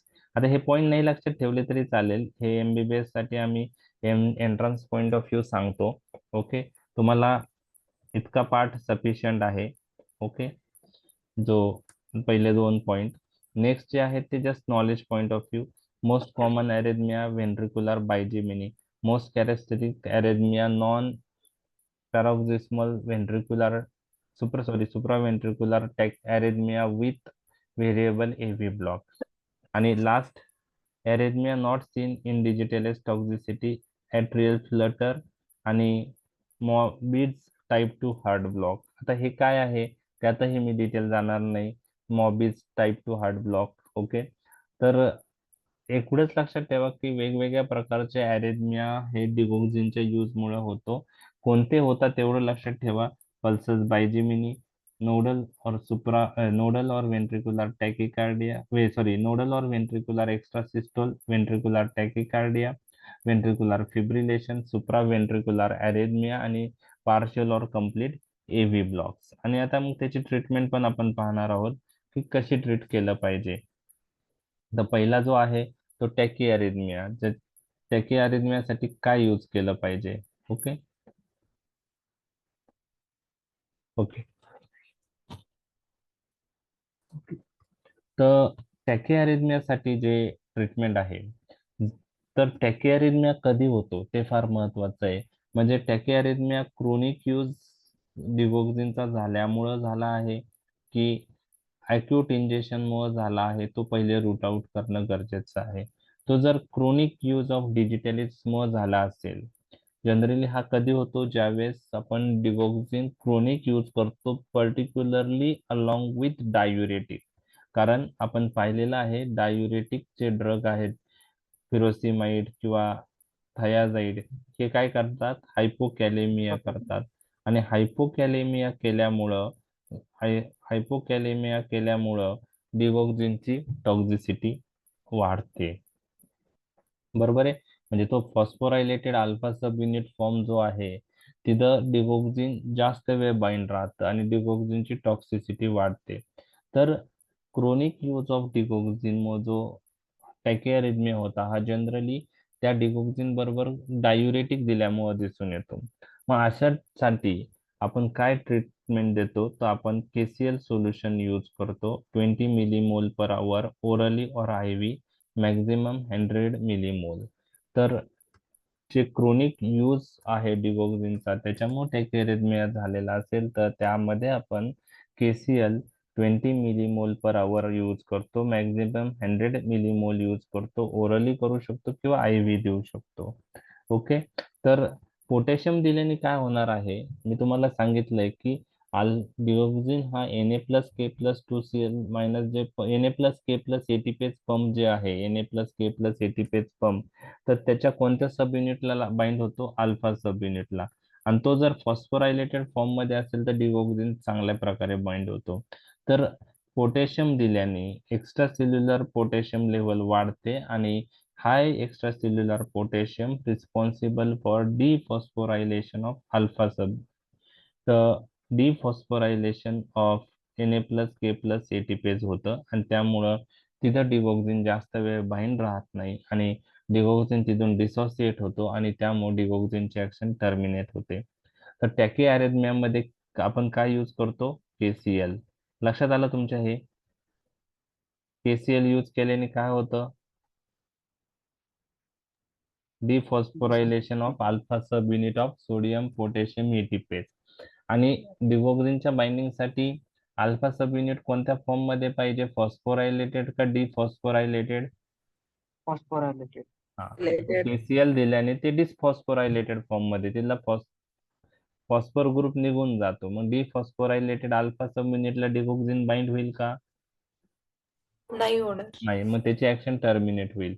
म्हणून टॅकीअरेथमियामध्ये आपण KCL 20 मिलीमोल पर आवर देतो, मॅक्झिमम 100 मिलीमोल पर देऊ शकतो आणि आपण ओरली देऊ शकतो KCL किंवा IV देऊ शकतो. बरोबर आहे. ओके. परंतु जर अॅक्यूट इंजेक्शन मुळे टॅकीअरेथमिया झालेला असेल तर त्यामध्ये KCL द्यायला नाही पाहिजे, कारण पोटॅशियम लेवल ऑलरेडी हाय असते त्यांच्यामध्ये. तर क्रोनिक इंजेक्शन मुळे टॅकीअरेथमिया झालेला असेल तरच आपण KCL सोल्युशन यूज करतो. अॅक्यूट इंजेक्शन डिगोक्सिनचं झाल्यामुळे जर टॅकीअरेथमिया असेल तर त्यात KCL यूज करत नाही. त्याचप्रमाणे टॅकीअरेथमियाच्या पेशंटला KCL देण्याआधी AV ब्लॉक आहे का नाही ते चेक करणं गरजेचं आहे. जर AV ब्लॉक प्रेझेंट असेल, AV ब्लॉक टॅकीअरेथमिया आहे पण त्याचबरोबर AV ब्लॉक प्रेझेंट असेल तर पार्शियल AV ब्लॉक असेल पेशंटला तर त्यात KCL सोल्युशन आपण द्यायला नाही पाहिजे, कारण कारण हा पोटॅशियम पार्शियल AV ब्लॉकचं पेशंटचं कन्वर्जन कम्प्लीट AV ब्लॉक मध्ये करू शकतो. म्हणून potassium is contraindicated if AV block is present because it may precipitate complete AV block in such patient. म्हणजे टॅकीअरेथमियाच्या पेशंटला KCL देण्याआधी काय रूल आउट केलं पाहिजे AV. AV block. AV block असेल तर आपण देणार का नाही. नाही देणार. ठीक आहे. ओके. ओके. आता व्हेंट्रिक्युलर अरेथमिया असेल तर त्यासाठी लिग्नोकेन हे ड्रग ऑफ चॉईस आहे. अल्टरनेटिव्हली फिनिटॉइन किंवा MgSO4 आपण यूज करू शकतो. सुप्राव्हेंट्रिक्युलर अरेथमिया असेल तर आपण प्रोपॅनॉलॉल यूज करतो IV किंवा ओरली. ज्या पेशंटला AV ब्लॉक असेल पार्शियल किंवा ब्रॅडी अरेथमिया असेल, हार्ट रेट कमी झालेला असेल त्या पेशंटला आपण ॲट्रोपिन देतो 0.6 to 1.2 मिलीग्रॅम. तर व्हेंट्रिक्युलर अरेथमियाला परत एकदा रिपीट करतो, टॅकी अरेथमियाला आपण KCL पाहिलं, व्हेंट्रिक्युलर अरेथमियासाठी आपण काय यूज करतो लिग्नोकेन. ओके. अल्टरनेटिव्हली फिनिटॉइन MgSO4 आहे अवेलेबल. सुप्रा व्हेंट्रिक्युलर अरेथमियाला प्रोपॅनॉलॉल यूज करतात आणि AV ब्लॉक किंवा ब्रॅडी अरेथमिया असेल तर काय यूज करतात ॲट्रोपिन. Atropine. ओके. तर हे डिगोक्सिनचे ॲडव्हर्स इफेक्ट पण पाहिले आपण आणि त्याच्याबरोबर त्याची ट्रीटमेंट पण पाहिली. त्यानंतर डिगोक्सिनची जी अँटीबॉडी आहे तर ड्रग कोणता आहे तो डिगोक्सिनला न्यूट्रलाइज करतो, त्याला DG बाइंड असं म्हणतात. तर तो लाईफ सेव्हिंग आहे आणि ज्याच्यात रिस्पॉन्स येत नाहीये ह्या ड्रगने आधीच्या त्यावेळेस आपण DG बाइंड यूज करू शकतो. Okay. So digibind is a anti-digoxin antibody. Okay, digibind is a anti-digoxin antibody. It is considered most effective drug and reserved for the treatment of life-threatening arrhythmia induced by digoxin. तर हा reserve drug आहे. जर life threatening अरेथमिया digoxin मुळे आले असेल तर आपण हा डिजिबाइंड यूज करतो. तर ही डिजिबाइंड डिगोक्सिनला न्यूट्रलाइज करतो. ओके, न्यूट्रलाइज करतो. IV इन्फ्युजन आपण त्याचं देतो डिजिबाइंडचं. ओके,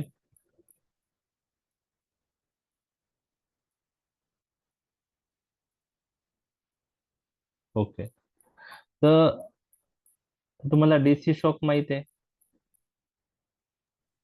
हो सर. तर कार्डिओवर्जन म्हणजे एखाद्या अरेथमियाच्या पेशंटला आपण DC शॉक देतो ना, हम्म. परंतु हे DC बीटेक मध्ये BTech wait, DC shock is contraindicated if arrhythmia is due to digoxin. का? कारण डिजिटलिस्ट टॉक्झिसिटी मध्ये जर आपण अरेथमिया साठी DC शॉक दिला, ओके, तर ते अरेथमिया ॲग्रिवेट होऊ शकतो. कारण DC शॉक काय करतो की जे कंडक्शन डिफेक्ट आहे ते अनमास्क करू शकतो. तर DC शॉक आपण डिगोक्सिन इंड्यूस टॉक्झिसिटी मध्ये यूज करत नाही. त्याचप्रमाणे attempt to remove digoxin by diuretics or hemodialysis are not effective. का नाही इफेक्टिव्ह? कारण डिगोक्सिन जो आहे त्याचं व्हॉल्यूम ऑफ डिस्ट्रीब्युशन जास्त आहे. तो कुठे अक्युमुलेट होतो? व्हेरियस टिश्यू मध्ये. त्यामुळं हिमोडायलिसिस किंवा डायुरेटिक्स यूज करून त्याचं इलिमिनेशन खूप काही वाढत नाही. त्यामुळं डिगोक्सिनसाठी हिमोडायलिसिस प्रोसेस उपयुक्त नाही. हे तुम्हाला लक्षात ठेवायचं आहे. DC शॉक आपण यूज करत नाही, हिमोडायलिसिस आपण यूज करू शकत नाही. लक्षात आलंय? Adverse effect समजलेत? ओके, आता हा पण point exam point of view महत्वाचा नाहीये. जस्ट आपण आता स्लाइडवर आहे म्हणून डिस्कस करूया. आता याच्यामध्ये काय आहे माहितीये का की कॉन्ट्राइंडिकेशन ऑफ डिगोक्सिन हे लॉंग क्वेश्चनच्या पार्ट मध्ये तुम्हाला रेअरली विचारले जाऊ शकतात. नॉलेज पॉइंट ऑफ व्ह्यू तुम्हाला माहित पाहिजे. Entrance point of view me he slide टाकलेली आहे MBBSच्या स्टुडंटसाठी. हे जे जेव्हा प्रिपेअर करत होतो त्यावेळेस. तर डिगोक्सिनचे कॉन्ट्राइंडिकेशन लक्षात कसे ठेवायचे? Contraindicated in weak heart HEART हे निमोनिक लक्षात ठेवायचं. ओके, तर कोणकोणत्या कंडिशन मध्ये डिगोक्सिन कॉन्ट्राइंडिकेटेड आहे? C for carditis. ज्या पेशंटला अॅक्यूट मायोकार्डायटिस आहे डिफ्थेरिया किंवा रोमॅटिक फिवर मुळे, तर अशा पेशंटमध्ये आयनोट्रोपिक रिस्पॉन्स डिगोक्सिनचा पुअर असतो आणि हे पेशंट अरेथमियासाठी प्रोन असतात. म्हणून कार्डायटिस जे आहे जे डिफ्थेरिया किंवा रोमॅटिक फिवर्स मुळे होतो त्या पेशंटमध्ये आपण डिगोक्सिन अवॉइड करायचं. इस्चेमिया, मायोकार्डियल इस्चेमिया असेल तर त्यामध्ये पण डिगोक्सिन दिल्याने अरेथमियाची रिस्क जास्त वाढते. WPW सिंड्रोम ऐकलाय का तुम्ही? एक प्रकारचा अरेथमियाचाच प्रकार आहे WPW सिंड्रोम. ICU मध्ये ज्यांनी वर्क केलं त्यांना माहित असेल. रेअर आहे WPW सिंड्रोम. त्याला वुल्फ पार्किन्सन व्हाईट सिंड्रोम असं म्हणतात. ओके, तर यामध्ये ॲब्रंट पाथवे तयार झालेले असतात WPW सिंड्रोम मध्ये. आणि तर यामध्ये डिगोक्सिन दिला तर व्हेंट्रिक्युलर फिब्रिलेशनची रिस्क वाढते. हायपोकॅलेमिया मी तुम्हाला ऑलरेडी सांगितलंय. हायपोकॅलेमिया ॲग्रिवेट डिगोक्सिन टॉक्झिसिटी. ओके, एल्डरली पेशंट मध्ये पण आपण अवॉइड केले पाहिजे डिगोक्सिन कारण रिनल क्लिअरन्स कमी झालेलं असतं. एफी ब्लॉक असेल पेशंटला पार्शियल तर त्या पेशंटमध्ये दिल्याने अजून एव्ही कंडक्शन कमी होईल. पेशंटचं कम्प्लीट एव्ही ब्लॉक मध्ये पण जाऊ शकतो पेशंट, म्हणून एव्ही ब्लॉक पण कॉन्ट्राइंडिकेशन आहे. रिनल फेल्युअर पेशंटमध्ये डिगोक्सिन कॉन्ट्राइंडिकेशन आहे. आणि टी म्हणजे थायरॉइड, हायपोथायरॉइडिझम किंवा हायपरथायरॉइडिझम दोन्ही पैकी काही असेल तरी डिगोक्सिन कॉन्ट्राइंडिकेशन आहे. ओके, तर हे काही कॉन्ट्राइंडिकेशन आहे. आता हे ऍब्सोल्यूट आहेत का रिलेटिव्ह त्या डिटेलमध्ये मी जात नाही. ओके, तर काही कॉन्ट्रा इंडिकेशन आपण डिस्कस केलेले आहेत. एक्झाम पॉईंट ऑफ व्ह्यू काही महत्वाचा नाही आहे. ऍडव्हर्स इफेक्ट लक्षात ठेवले मोर दॅन इनफ आहे. ओके, ऍटलिस्ट कॉन्ट्रा इंडिकेशन मध्ये या न्यूमोनिक वरून तुम्हाला लक्षात येईल. Contra indicated in weak heart, C for carditis, I for ischaemia, weak म्हणजे W for WPW syndrome, H for hypokalaemia, E for elderly, A for AV block, R for renal failure, T for thyroid related problem. Okay.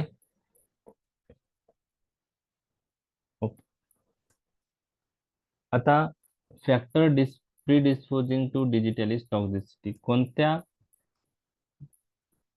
फॅक्टर्समुळे digitalis टॉक्झिसिटी वाढण्याचे chances आहेत? Okay, तर काही metabolic conditions आहेत त्यात digoxin टॉक्झिसिटी जास्त येऊ शकते. त्यामध्ये मी हायपोकॅलेमिया एक तुम्हाला सांगितलेलं आहे, त्याचप्रमाणे हायपोमॅग्नेसिमियामुळे पण डिगॉक्सिन टॉक्झिसिटी वाढू शकते आणि हायपर कॅल्सिमियामुळं. तर हायपोकॅलेमिया म्हणजे डिक्रीज पोटॅशियम लेवल असेल, हायपोमॅग्नेशिमिया आणि हायपर कॅल्सिमिया. ओके, काही डिसिजेस आहेत त्याच्यामुळं त्यात जर आपण म्हणजे एखाद्या पेशंटला अदर कोमॉर्बिडिटी असेल आणि त्या कोमॉर्बिडिटीमुळे ही डिगॉक्सिन टॉक्झिसिटी होऊ शकते. त्यामध्ये पार्शियल एव्ही ब्लॉक आहे, मायोकार्डायटिस आहे, WPW सिंड्रोम आहे, हायपोथायरॉइडिझम, हायपरथायरॉइडिझम, रिनल फेल्युअर मध्ये डिगॉक्सिन कॉन्ट्राइंडिकेटेड आहे. हिपॅटिक फेल्युअर असेल तर डिजिटॉक्सिन कॉन्ट्राइंडिकेटेड, कारण डिजिटॉक्सिनचं मेटाबॉलिझम होऊन तो इनॅक्टिव्ह मेटाबोलाइट मध्ये कन्वर्ट होतो. त्यामुळे तिथं लिव्हर फंक्शन चांगलंच पाहिजे.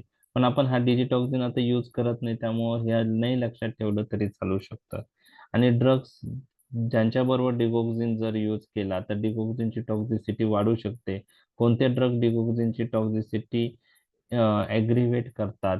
तर त्यामध्ये क्विनिडिन आहे, व्हरापामिल आहे, डिल्टियाझेम आहे, एम्युडॅरॉन आहे आणि प्रोपॅफेनॉन आहे.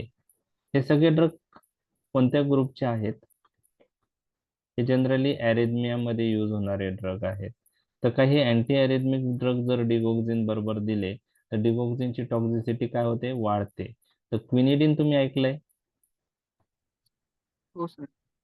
व्हरापामिल, डिल्टियाझेम तुम्हाला माहिती आहे, एम्युडॅरॉन माहिती आहे, क्विनिडिन माहिती आहे, प्रोपॅफेनॉन पण अँटी अरेथमिक ड्रग आहे. ओके, तर अँटी अरेथमिक ड्रग्स काही डिगॉक्सिन बरोबर यूज केले तर त्याची टॉक्झिसिटी वाढू शकते. ओके, आता last slide, drug interactions digoxin related. लक्षात ठेवल्या तरी चालेल, नाही ठेवल्या तरी चालेल, आणि नंतर आपण यूज पाहणार आहोत. तर मी जी ड्रग इंटरॅक्शन तुमच्याशी डिस्कस केली होती मागच्या लेक्चरमध्ये ती कोणती होती?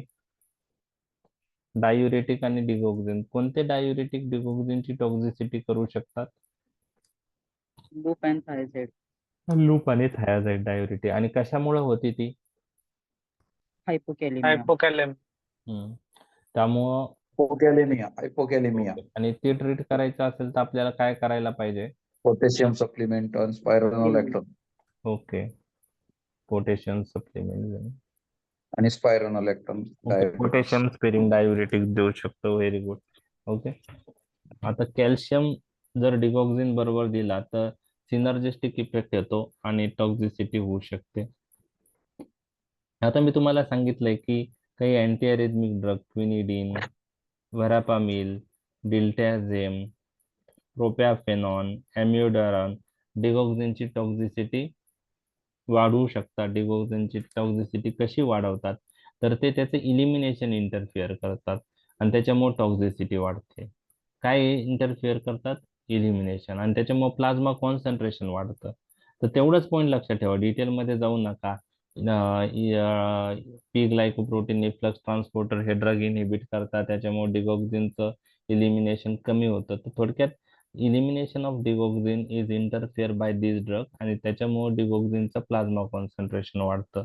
बरं, ॲड्रेनर्जिक ड्रग जर डिगॉक्सिन बरोबर दिले तर डिगॉक्सिन ची जे अरेथमियाचे चान्सेस जे आहेत ते वाढतात.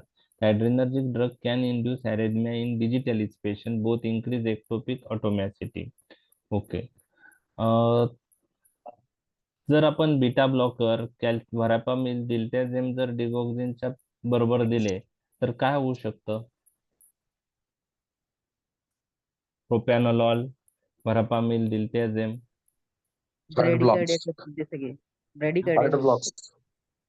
येस, ब्रॅडिकार्डिया तर करतात. त्याचप्रमाणे एव्ही काय होईल, एव्ही कंडक्शन अजून डिले होईल. ब्लॉक होईल. Delay. Heart एव्ही blocks. ब्लॉक होऊ शकतो कम्प्लीट.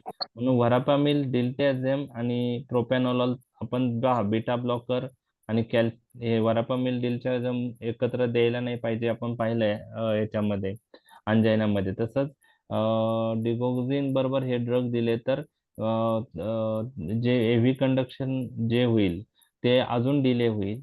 आणि हे ड्रग कार्डियाक आउटपुट काय करतात? कमी प्रोपॅनॉल करतात. कमी करतात. मग त्यामुळे डिगोक्सिनची ऍक्शन काय होईल? ऑपोज होऊ शकते. Positive inotropic effect. लक्षात आलं? येस. ओके. आता हे जे ना हे पॉइंट्स जो मी आता हायलाइट केलाय गोल, तर तो लक्षात ठेवला तर ठेवा, नाही लक्षात राहिला तर लक्षात नाही ठेवला तरी चालेल. काही ड्रग डिगोक्सिनचं ऍब्सॉर्प्शन कमी करतात, काही ड्रग डिगोक्सिनचं ऍब्सॉर्प्शन वाढवतात. तर डिगोक्सिनचं ऍब्सॉर्प्शन रिड्यूस कोणते ड्रग करतात? Metoclopramide, sucralfate, antacid, neomycin, sulfasalazine drug डिगोक्सिनचं ऍब्सॉर्प्शन कमी करतात. आणि ऍब्सॉर्प्शन डिगोक्सिनचं कोणते ड्रग वाढवतात? तर ॲट्रोपिन ड्रग आणि ट्रायसायक्लिक अँटी डिप्रेशन, कारण त्यांना पण अँटीकोलिनर्जिक प्रॉपर्टी असते. तर ते ड्रग डिगोक्सिनचं ऍब्सॉर्प्शन वाढवतात. आता हे तुम्हाला पाठात लक्षातच ठेवावं लागेल. पण ड्रग इंटरॅक्शन 6 मार्क किंवा 7 मार्क जो क्वेश्चन आहे 7.5, त्याचे एक्सपेक्टेड नाही. फक्त डायुरेटिक आणि डिगोक्सिनची इंटरॅक्शन 2 मार्काला तुम्हाला विचारली जाऊ शकते, कारण ही कॉमन यूज होणारे ड्रग आहेत, डिगोक्सिन आणि डायुरेटिक एकत्र. ओके, ठीक आहे. द सक्सिनिल कोलिन जो आहे स्केलेटल मसल रिडक्शन, तर डिजिटॅलिस पेशंटमध्ये जर यूज केला तर तो पण अरेथमिया इंड्यूस करतो सक्सिनिल कोलिन. तर ते एक तुम्हाला माहित पाहिजे. तर हे इंटरॅक्शन आपण पाहिल्यात. इंटरॅक्शन मध्ये डिटेल जाऊ नका. युजेस डिगोक्सिनचे खूप आहेत. तर ऑलरेडी मी 2 यूज सांगितलेले आहे तुम्हाला. एक काय सांगितलं, हार्ट फेल्युअर, आणि दुसरा कोणता यूज सांगितला डिगोक्सिनचा? Atrial flutter fibrillation. Atrial flutter fibrillation. हे 2 यूज तरी तुमचे आलेच पाहिजे. ओके. तर uses of digoxin. Digoxin heart failure मध्ये आपण यूज करतो. कसं इफेक्टिव्ह आहे?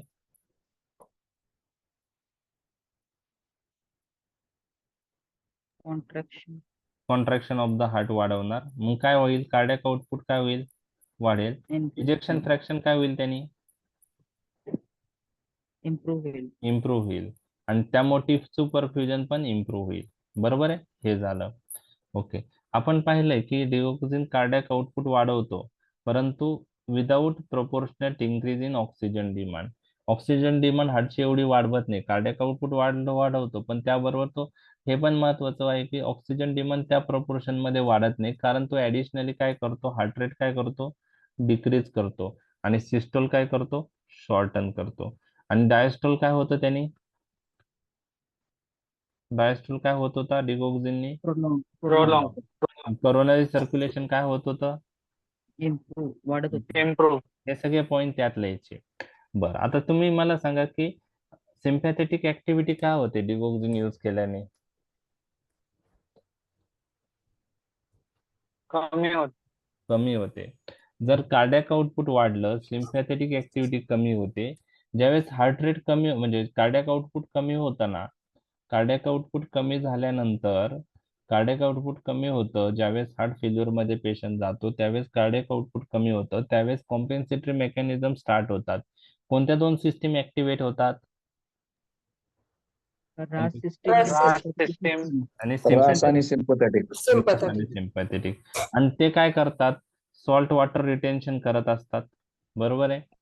बरोबर आहे? येस. बरोबर आहे? मोड होतात आणि cardiac output हा वाढतं. हा. आणि पेरिफेरल जे आहेत त्याच्यावर पण ऍक्ट होऊन व्हॅसोकॉन्स्ट्रिक्शन करतात, सॉल्ट वॉटर रिटेन्शन करतात. ओके. जर आता आपण कार्डियाक आउटपुट वाढवणारे ड्रग दिले, कार्डियाक आउटपुट वाढलं, तर हे कॉम्पेन्सेटरी मेकॅनिझम काय होतील? कमी होतील. कमी बरोबर आहे? आणि त्यामुळं काय होईल की जो पेरिफेरल रेजिस्टन्स कमी होईल. पेरिफेरल रेजिस्टन्स कमी झाला म्हणजेच आफ्टर लोड कमी होईल, Addict. Work of the heart कमी होईल. बरोबर आहे? त्याचप्रमाणे जे सोडियम आणि वॉटर रिटेन झालेलं होतं ते पण कमी होऊन जाईल. म्हणजे सिम्पटमॅटिक थोडी इम्प्रूव्हमेंट पण होईल. म्हणजे कार्डियाक आउटपुट तर वाढवतच, बरोबर आहे डिगॉक्झिन, बरोबर आहे, कार्डियाक आउटपुट तर वाढवतच. Okay okay. पण सॉल्ट आणि वॉटर रिटेन्शन जे झालेलं होतं किंवा कॉम्पेन्सेटरी मेकॅनिझम जे ऍक्टिव्हेट झालेल्या होत्या त्या दोन्ही काउंटर ऍक्ट होतात. लक्षात आलं? तर ते पण पॉईंट तुम्हाला लिहिणं गरजेचं आहे. ऍटलिस्ट तुमच्याकडून एक्सपेक्टेड काय आहे की digoxin increases cardiac output and ejection fraction. हे जे पहिल्या 2 लाईन आहे ना त्या फार महत्वाच्या आहे. ओके, इतकं जरी लिहिले तरी मोर दॅन इनफ आहे. कारण एक्सप्लेन यूज एक्सप्लेन करायला तुम्हाला कोणी डिटेलमध्ये सांगत नाही. कारण बाकी क्लासिफिकेशन झालं, मेकॅनिझम ऑफ ऍक्शन झालं, त्यानंतर रिव्ह्यू, त्याचे ऍडव्हर्स इफेक्ट झाले. तर यूज मध्ये एक लाईन जरी लिहिलं की cardiac output is increase, ejection fraction increase, tissue perfusion is maintain, ठीक आहे. आता करंट स्टॅटस काय पुढे यूज करतो आपण हार्ट फेल्युअर मध्ये? हार्ट फेल्युअर हे अकॉर्डिंग टू गाईडलाईन्स आहे. Heart failure not responding to ACE inhibitor, ARBs, beta blockers और डायुरेटिक यांच्या बरोबर जर कंट्रोल नाही झाला तर आपण मग हे ड्रग यूज करतो. जनरली जर हार्ट फेल्युअर ॲट्रियल फिब्रिलेशन असेल हार्ट फेल्युअर बरोबर त्यावेळेस हा यूज करतात. आणि हा एकच आयनोट्रॉपिक ड्रग असा आहे जो आपण मेंटेनन्स पर्पज साठी पण कंजेस्टिव्ह हार्ट फेल्युअर मध्ये देऊ शकतो ओरल रूटने. बाकी जे आयनोट्रॉपिक ड्रग आहेत डोपामाइन, डोबिटामाइन, इनएम्ब्रिनॉन, मिल्ड्रिनॉन ते ओरली नाही यूज करत. मग मेंटेनन्स पर्पज साठी यूज करू शकतो का ते? नाही. म्हणजे डिगॉक्झिनच आपण मेंटेनन्स पर्पज साठी यूज करतो. ओके, बरं. त्याची लिमिटेशन काय डिगॉक्झिन यूज करण्याचे? हा लो मार्जिन ऑफ सेफ्टी आहे त्याला, बरोबर. थेरापेटिक इंडेक्स लो आहे, खूप सारे ऍडव्हर्स इफेक्ट येतात आणि हा फक्त कार्डियाक आउटपुट मेंटेन करायचं काम करतो. जी डिसीज प्रोग्रेस आहे ती अल्टर करत नाही. So do not alter the course of the disease. हा course of the disease alter करतो का? नाही, बरोबर आहे. लक्षात आलं? तर लो मार्जिन ऑफ सेफ्टी हे एक ड्रॉबॅक आहे आणि हा ओनली सिम्टमॅटिक इम्प्रूव्हमेंट करतो. डिगॉक्झिन कार्डियाक आउटपुट वाढवतो पण डिसीज प्रोग्रेस काय करत नाही, तो अल्टर करत नाही. डिसीज प्रोग्रेस जी आहे शरीरात ती तशीच होत राहते. लक्षात आलं हे? ओके. आता नेक्स्ट जो पॉइंट आहे, डिगॉक्झिन इज नॉट युजफुल, म्हणजे inotropic drugs are not useful in right sided heart failure. आता मी तुम्हाला सांगितलं राईट साइड, लेफ्ट साइड असे काही पार्ट पडतात. तर राईट साइडेड हार्ट फेल्युअर मध्ये व्हॅसोडायलेटर्स आणि डायुरेटिक जास्त उपयुक्त आहे. कोणते ड्रग यूज करता राईट साइडेड हार्ट फेल्युअरला? व्हॅसोडायलेटर आणि डायुरेटिक. डायुरेटिक्स. आता एक्झॅक्ट रिझन मलाही माहित नाही. आयनोट्रॉपिक ड्रग मध्ये जे नवीन ड्रग आलेले आहेत, इनएम्ब्रिनॉन, मिल्ड्रिनॉन ऐकले तुम्ही? इनएम्ब्रिनॉन, मिल्ड्रिनॉन ऐकले? नाही. लिवासिमेंडॉन ऐकलंय? हो सर, सिमेंडन ऐकलं, लिओसिमेंडन. लिवासिमेंडन ऐकलंय. तर लिवासिमेंडन हा कॅल्शियम सेन्सिटायझर आहे आणि इनएम्ब्रिनॉन, मिल्ड्रिनॉन हे फॉस्फोडायस्टरेस इन्हिबिटर आहेत. तर हे आयनोट्रॉपिक ड्रग आहेत पण त्यांना ऍडिशनल व्हॅसोडायलेटर प्रॉपर्टी आहे. म्हणजे आयनोट्रॉपिक म्हणजे काय? ते कार्डियाक आउटपुट काय करतात? वाढवतात आयनोट्रॉपिक. आणि ऍडिशनल त्यांना कोणती प्रॉपर्टी आहे? व्हॅसोडायलेटर. मग त्यामुळं त्यांना एकत्रित काय म्हणतात? त्या दोन्ही ऍक्शन एकत्र करून त्या ऍक्शनला नाव दिलं आयनोडायलेटर. काय म्हणतात त्यांना? आयनोडायलेटर. आयनोडायलेटर म्हणजे काय? आयनो म्हणजे कोणतीच ऍक्शन? आयनोट्रॉपिक. आयनोट्रॉपिक. डायलेटर म्हणजे काय? व्हॅसोडायलेटर. इम्युनोडायलेटर. हा, तर व्हॅसोडायलेटर. व्हॅसोडायलेटर. तर इनएम्ब्रिनॉन, मिल्ड्रिनॉन आणि लिवासिमेंडॉन हे असे आयनोट्रॉपिक ड्रग आहे त्यांना व्हॅसोडायलेटर प्रॉपर्टी आहे. म्हणून ह्या 3 ड्रगला काय म्हणतात? आयनोडायलेटर. आता हे व्हॅसोडायलेटर हार्ट फेल्युअर मध्ये इफेक्टिव्ह आहे म्हणून राईट साइड हार्ट फेल्युअरला आपण डायुरेटिक किंवा व्हॅसोडायलेटर यूज करतो असं म्हणलो होतो. तर आता कोणते inotropic drug right side heart failure मध्ये यूज करू शकतो ज्यांना व्हॅसोडायलेटर प्रॉपर्टी आहे अशी यूज करू शकतो. मग आपण inamrinone, milrinone, levosimendan can be use in right side heart failure due to their ability to produce vasodilatation. लक्षात आलं हे? म्हणजे राईट साइड हार्ट फेल्युअरच्या ट्रीटमेंटसाठी डायुरेटिक आपण यूज करू शकतो किंवा व्हॅसोडायलेटर यूज करू शकतो. तर काही आयनोट्रॉपिक ड्रग ज्यांना व्हॅसोडायलेटर प्रॉपर्टी आहे ते आपण राईट साइडेड हार्ट फेल्युअर मध्ये यूज करू शकतो, जसं इनएम्ब्रिनॉन, मिनरिनॉन, लिव्होसिमेंडॉन. पण डिगॉक्झिन यूज करू शकतो का राईट साइडेड हार्ट फेल्युअर मध्ये? नाही. नाही. हम्म. ओके, आता ॲट्रियल फिब्रिलेशन आहे किंवा ॲट्रियल फ्लटर आहे. तुम्हाला एक मेकॅनिझम जी ओव्हरऑल सांगितली ती लक्षात आली तुमच्या? काय यूज करतो आपण? हो सर. 2 नंबरचा पार्ट आहे पहा.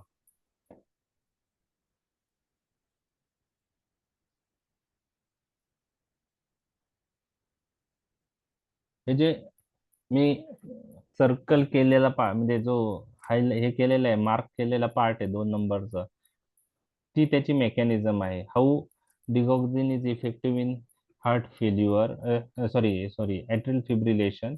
कसा इफेक्टिव्ह आहे? Digoxin increases effective refractory period of AV node by direct vagomimetic or antiadrenergic action. So conduction across AV node decreases, resulting decreased transmission of impulses across AV node. He mechanism लिहिता येईल का सगळ्यांना तुम्हाला? Atrial fibrillation मध्ये डिगॉक्झिन कसा effective आहे? So by this mechanism डिगॉक्झिन काय control करेल? एव्ही ट्रान्समिशन. एव्ही कंडक्शन कमी होईल. मग कोणता रेट कंट्रोल होईल? Ventricular rate. Ventricular rate. लक्षात आलं तुमच्या? आणि येस.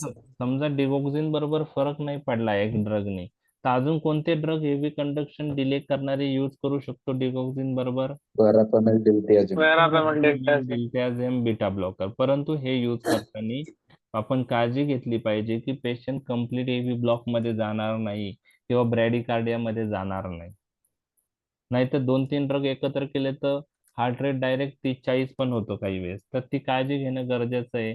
आपल्याला जर एका ग्रुपवर इफेक्ट नसेल तरच कॉम्बिनेशन यूज केलं पाहिजे. लक्षात आलं? लक्षात आलं? Okay okay.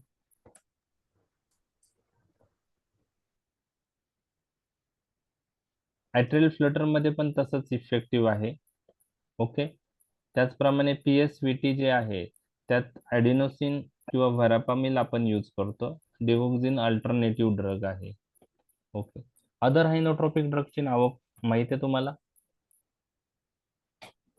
Dopamine, dopamine, dopamine. Okay. Dopamine, dobutamine आहे. ठीक आहे. तर डोपामाइन, डोब्युटामाइन IV इन्फ्युजन आपण यूज करतो. ICU सेटअप मध्ये ते यूज करतात. तर खूप तुमच्यापैकी जणांनी त्याचा यूज पाहिला असेल. तर हार्ट फेल्युअर मध्ये यूज करतो. आता डोपामाइन आणि डोब्युटामाइन मधले काय फरक आहे तो माहिती आहे का तुम्हाला?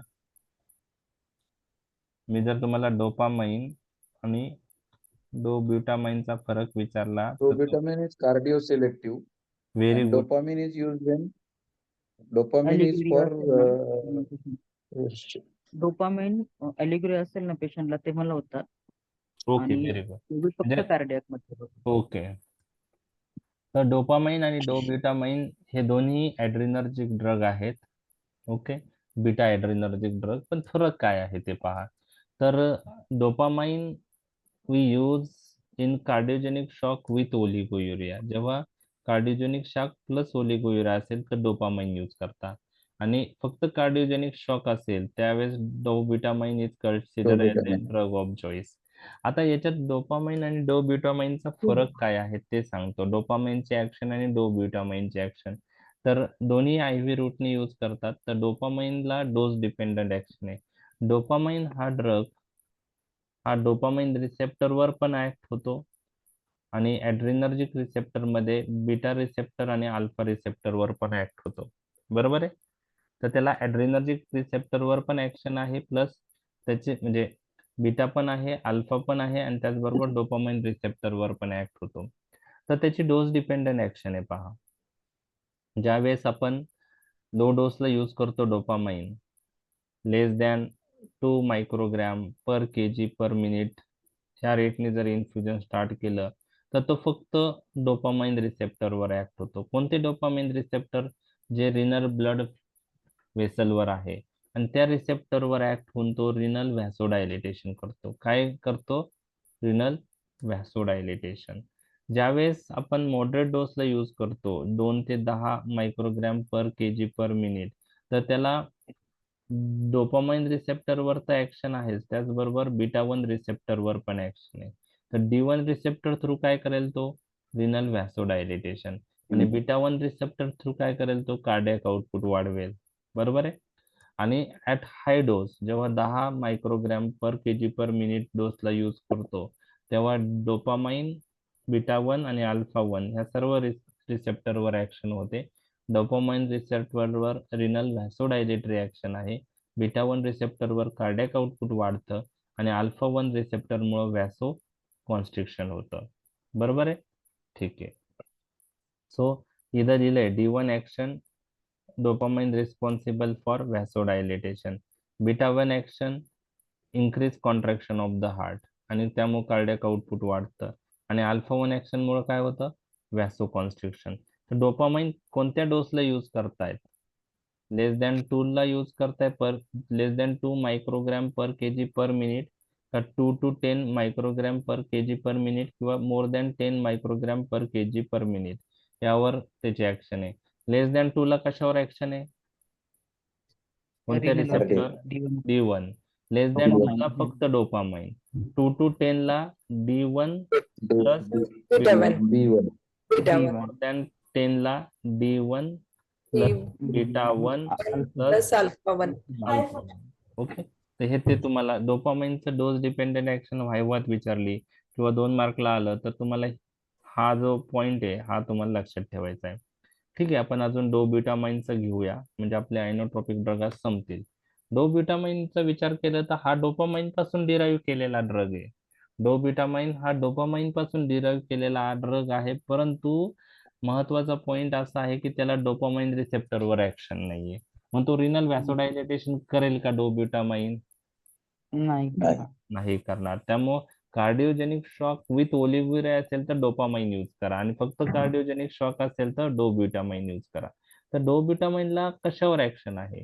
तर डोब्युटामाइनला बीटा 1 बीटा 2 आणि अल्फा रिसेप्टरवर ऍक्शन आहे, परंतु फार महत्वाचा पॉइंट आहे.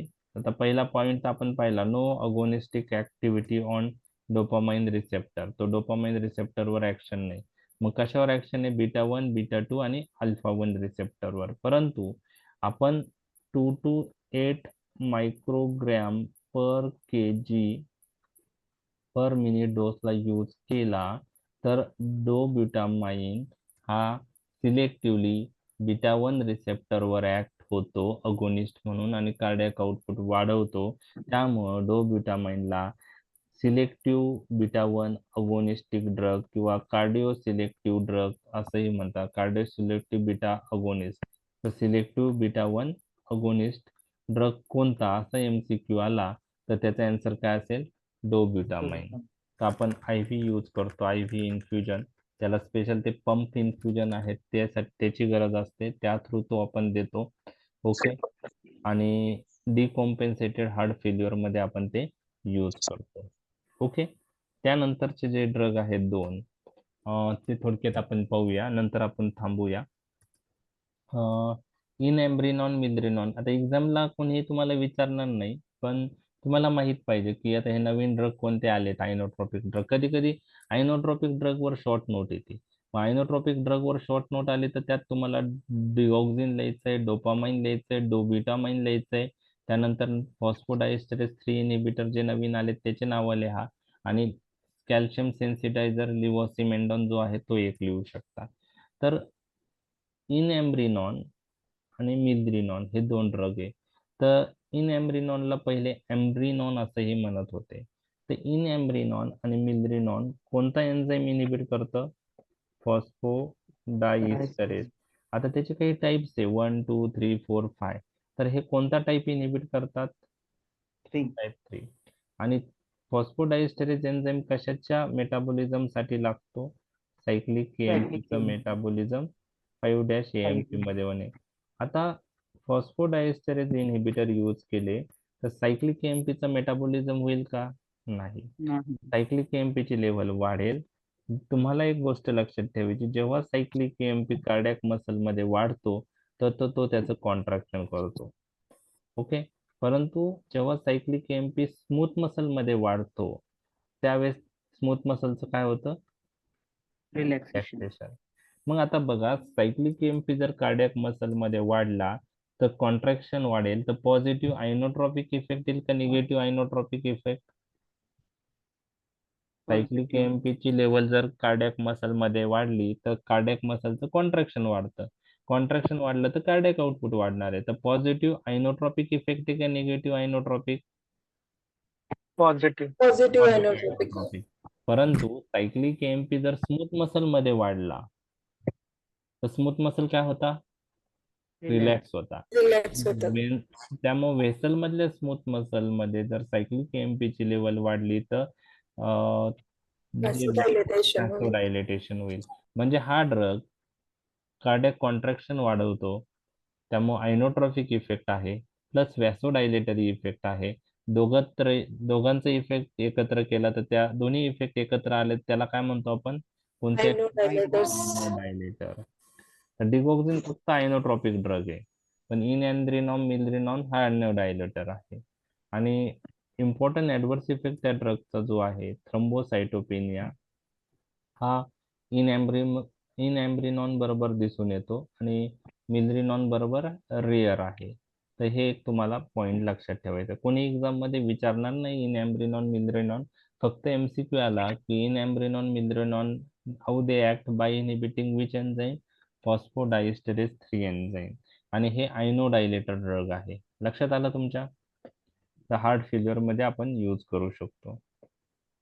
तर हार्ट फेल्युअर मध्ये कार्डियाक आउटपुट वाढवतो आणि व्हॅसोडायलिटेशन मुळे प्रीलोड आफ्टर लोड पण कमी होतो, तो वर्क ऑफ द हार्ट पण कमी होतो. आता लिव्होसिमेंडॉन जो ड्रग आहे तो जो ड्रग आहे त्याचं मेकॅनिझम काय आहे? लिव्होसिमेंडॉन आता तुम्ही म्हणले ऐकलंय ते ड्रग. तर कॅल्शियम सेन्सिटायझर यूज होतो लिव्होसिमेंडॉनचा. ओके. आता हा लिव्होसिमेंडॉन जो आहे हा कॅल्शियम सेन्सिटायझर आहे. म्हणजे तो काय करतो? कार्डियाक मसल मध्ये कॅल्शियमची सेन्सिटिव्हिटी वाढवतो आणि त्यामुळे कॅल्शियम ट्रोपोनिन बरोबर कंबाईन झालं तर ऍक्टिन मायोसिन कपलिंग चांगली होती. त्याच्यामुळं कॉन्ट्रॅक्शन ऑफ द हार्ट काय होईल? वाढेल. म्हणजे आयनोट्रॉपिक इफेक्ट येईल का नाही? हो येईल. प्लस हा ड्रग वर जे व्हेसलचे स्मूथ मसल्स आहे तिथं पोटॅशियम चॅनल ओपन करतो.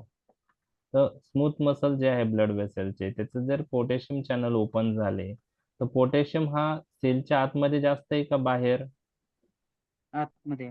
आतमध्ये. मग पोटॅशियम चॅनल ओपन झाले तर पोटॅशियम कुठं जाईल? बाहेर जाईल. बाहेर.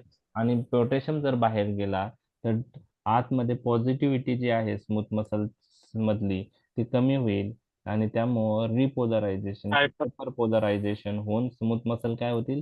रिलॅक्स होतील. म्हणजे हा ड्रग पण कार्डियाक मसलचं कॉन्ट्रॅक्शन करतो आणि ब्लड वेसलचं काय करतो? रिलॅक्सेशन. म्हणजे हा पण ड्रग काय आहे? Inodilator. आयनोडायलेटर. फक्त मेकॅनिझम वेगळे आहे. इथं इनएम्ब्रिनॉन मिल्ड्रिनॉन दोन्ही ठिकाणी एकाच मेकॅनिझमने ऍक्ट होतं. फॉस्फोडायस्टरेज इनहिबिटर मुळे सायक्लिक केएमपी वाढत होतं. परंतु इथं हार्ट मध्ये सेन्सिटिव्हिटी जी आहे कॅल्शियमला ती वाढती. बरोबर आहे. इंट्रासेल्युलर कॅल्शियम लेवल तेवढीच राहते परंतु कॅल्शियम सेन्सिटिव्हिटी वाढते. त्यामुळं कॅल्शियम जो पण अवेलेबल आहे तो ट्रोपोनिन बरोबर चांगला कंबाईन होऊन ऍक्टिन मायोसिन कपलिंग चांगलं होईल. त्यामुळे आयनोट्रॉपिक इफेक्ट होतो आणि स्मूथ मसल रिलॅक्सेशन हे किंवा व्हॅसोडायलेटरी ऍक्शन ही कशामुळे होते? Due to opening of which channel? Potassium channel. Potassium channel. आणि त्याच्यामुळं हा आयनोट्रॉपिक ड्रग आहे, त्याचबरोबर व्हॅसोडायलेटरी आहे, म्हणून त्याला आयनोडायलेटर असं म्हणतात. आयनोडायलेटर.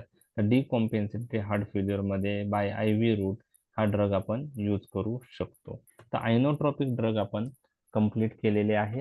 राहिलेले ड्रग आपण आता उद्या पाहूया. ऑलमोस्ट आता 11:40 झालेले आहे. ओके, तर रिमेनिंग पार्ट आपण उद्या डिस्कस करूया. 15-20 मिनिटाचाच पार्ट आहे. ओके, त्यानंतर आपण ब्लड सिस्टीम मधला टॉपिक चालू करूया. मला असं वाटतं पहिले अँटीप्लेटलेट चालू करूया, कारण अँटीकोएग्युलंट तुमचं झालेलं आहे ना. तुम्ही हो ऑफलाईन केलेलं आहे, मी व्हिडिओ Yes. पण टाकलाय, तर मग अँटीकोएग्युलंट पण आधी घेऊ शकतो आपण, असं काही प्रॉब्लेम नाही, किंवा अँटीप्लेटलेट घेऊ शकतो. तुम्ही सांगा कोणतं स्टार्ट करायचं. अँटीकोएग्युलंट पण घेणारच आहे मी, कारण ते तुमची रिव्हिजन होईल. बरं, उद्या मी अँटीप्लेटलेट पण स्टार्ट करतो, आणि ते झालं का अँटीकोएग्युलंट घेतो. ओके, पाहूया चालेल. उद्या. तर उद्या Yes. आपण उद्या आपण परत 10 वाजता घेऊया. 10 वाजता पहिले मी हा पार्ट कंप्लीट करेल हार्ट फेल्युअरचा राहिलेला. AC इनिबिटर, ARBs, डायुरेटिक्स आहेत, त्यानंतर अजून स्पायरोनोलॅक्टोन आहेत. ते ड्रग आपले झालेत, फक्त इथं कसे इफेक्टिव्ह आहे ते तुम्हाला माहित पाहिजे. इथं कसे इफेक्टिव्ह AC इनिबिटर, ARBs ते आपल्याला क्लिअर करायचं आहे. मग त्याला अजून 20-1 मिनिटं लागेल, तर आपण उद्या करूया. ठीक आहे, थँक्यू.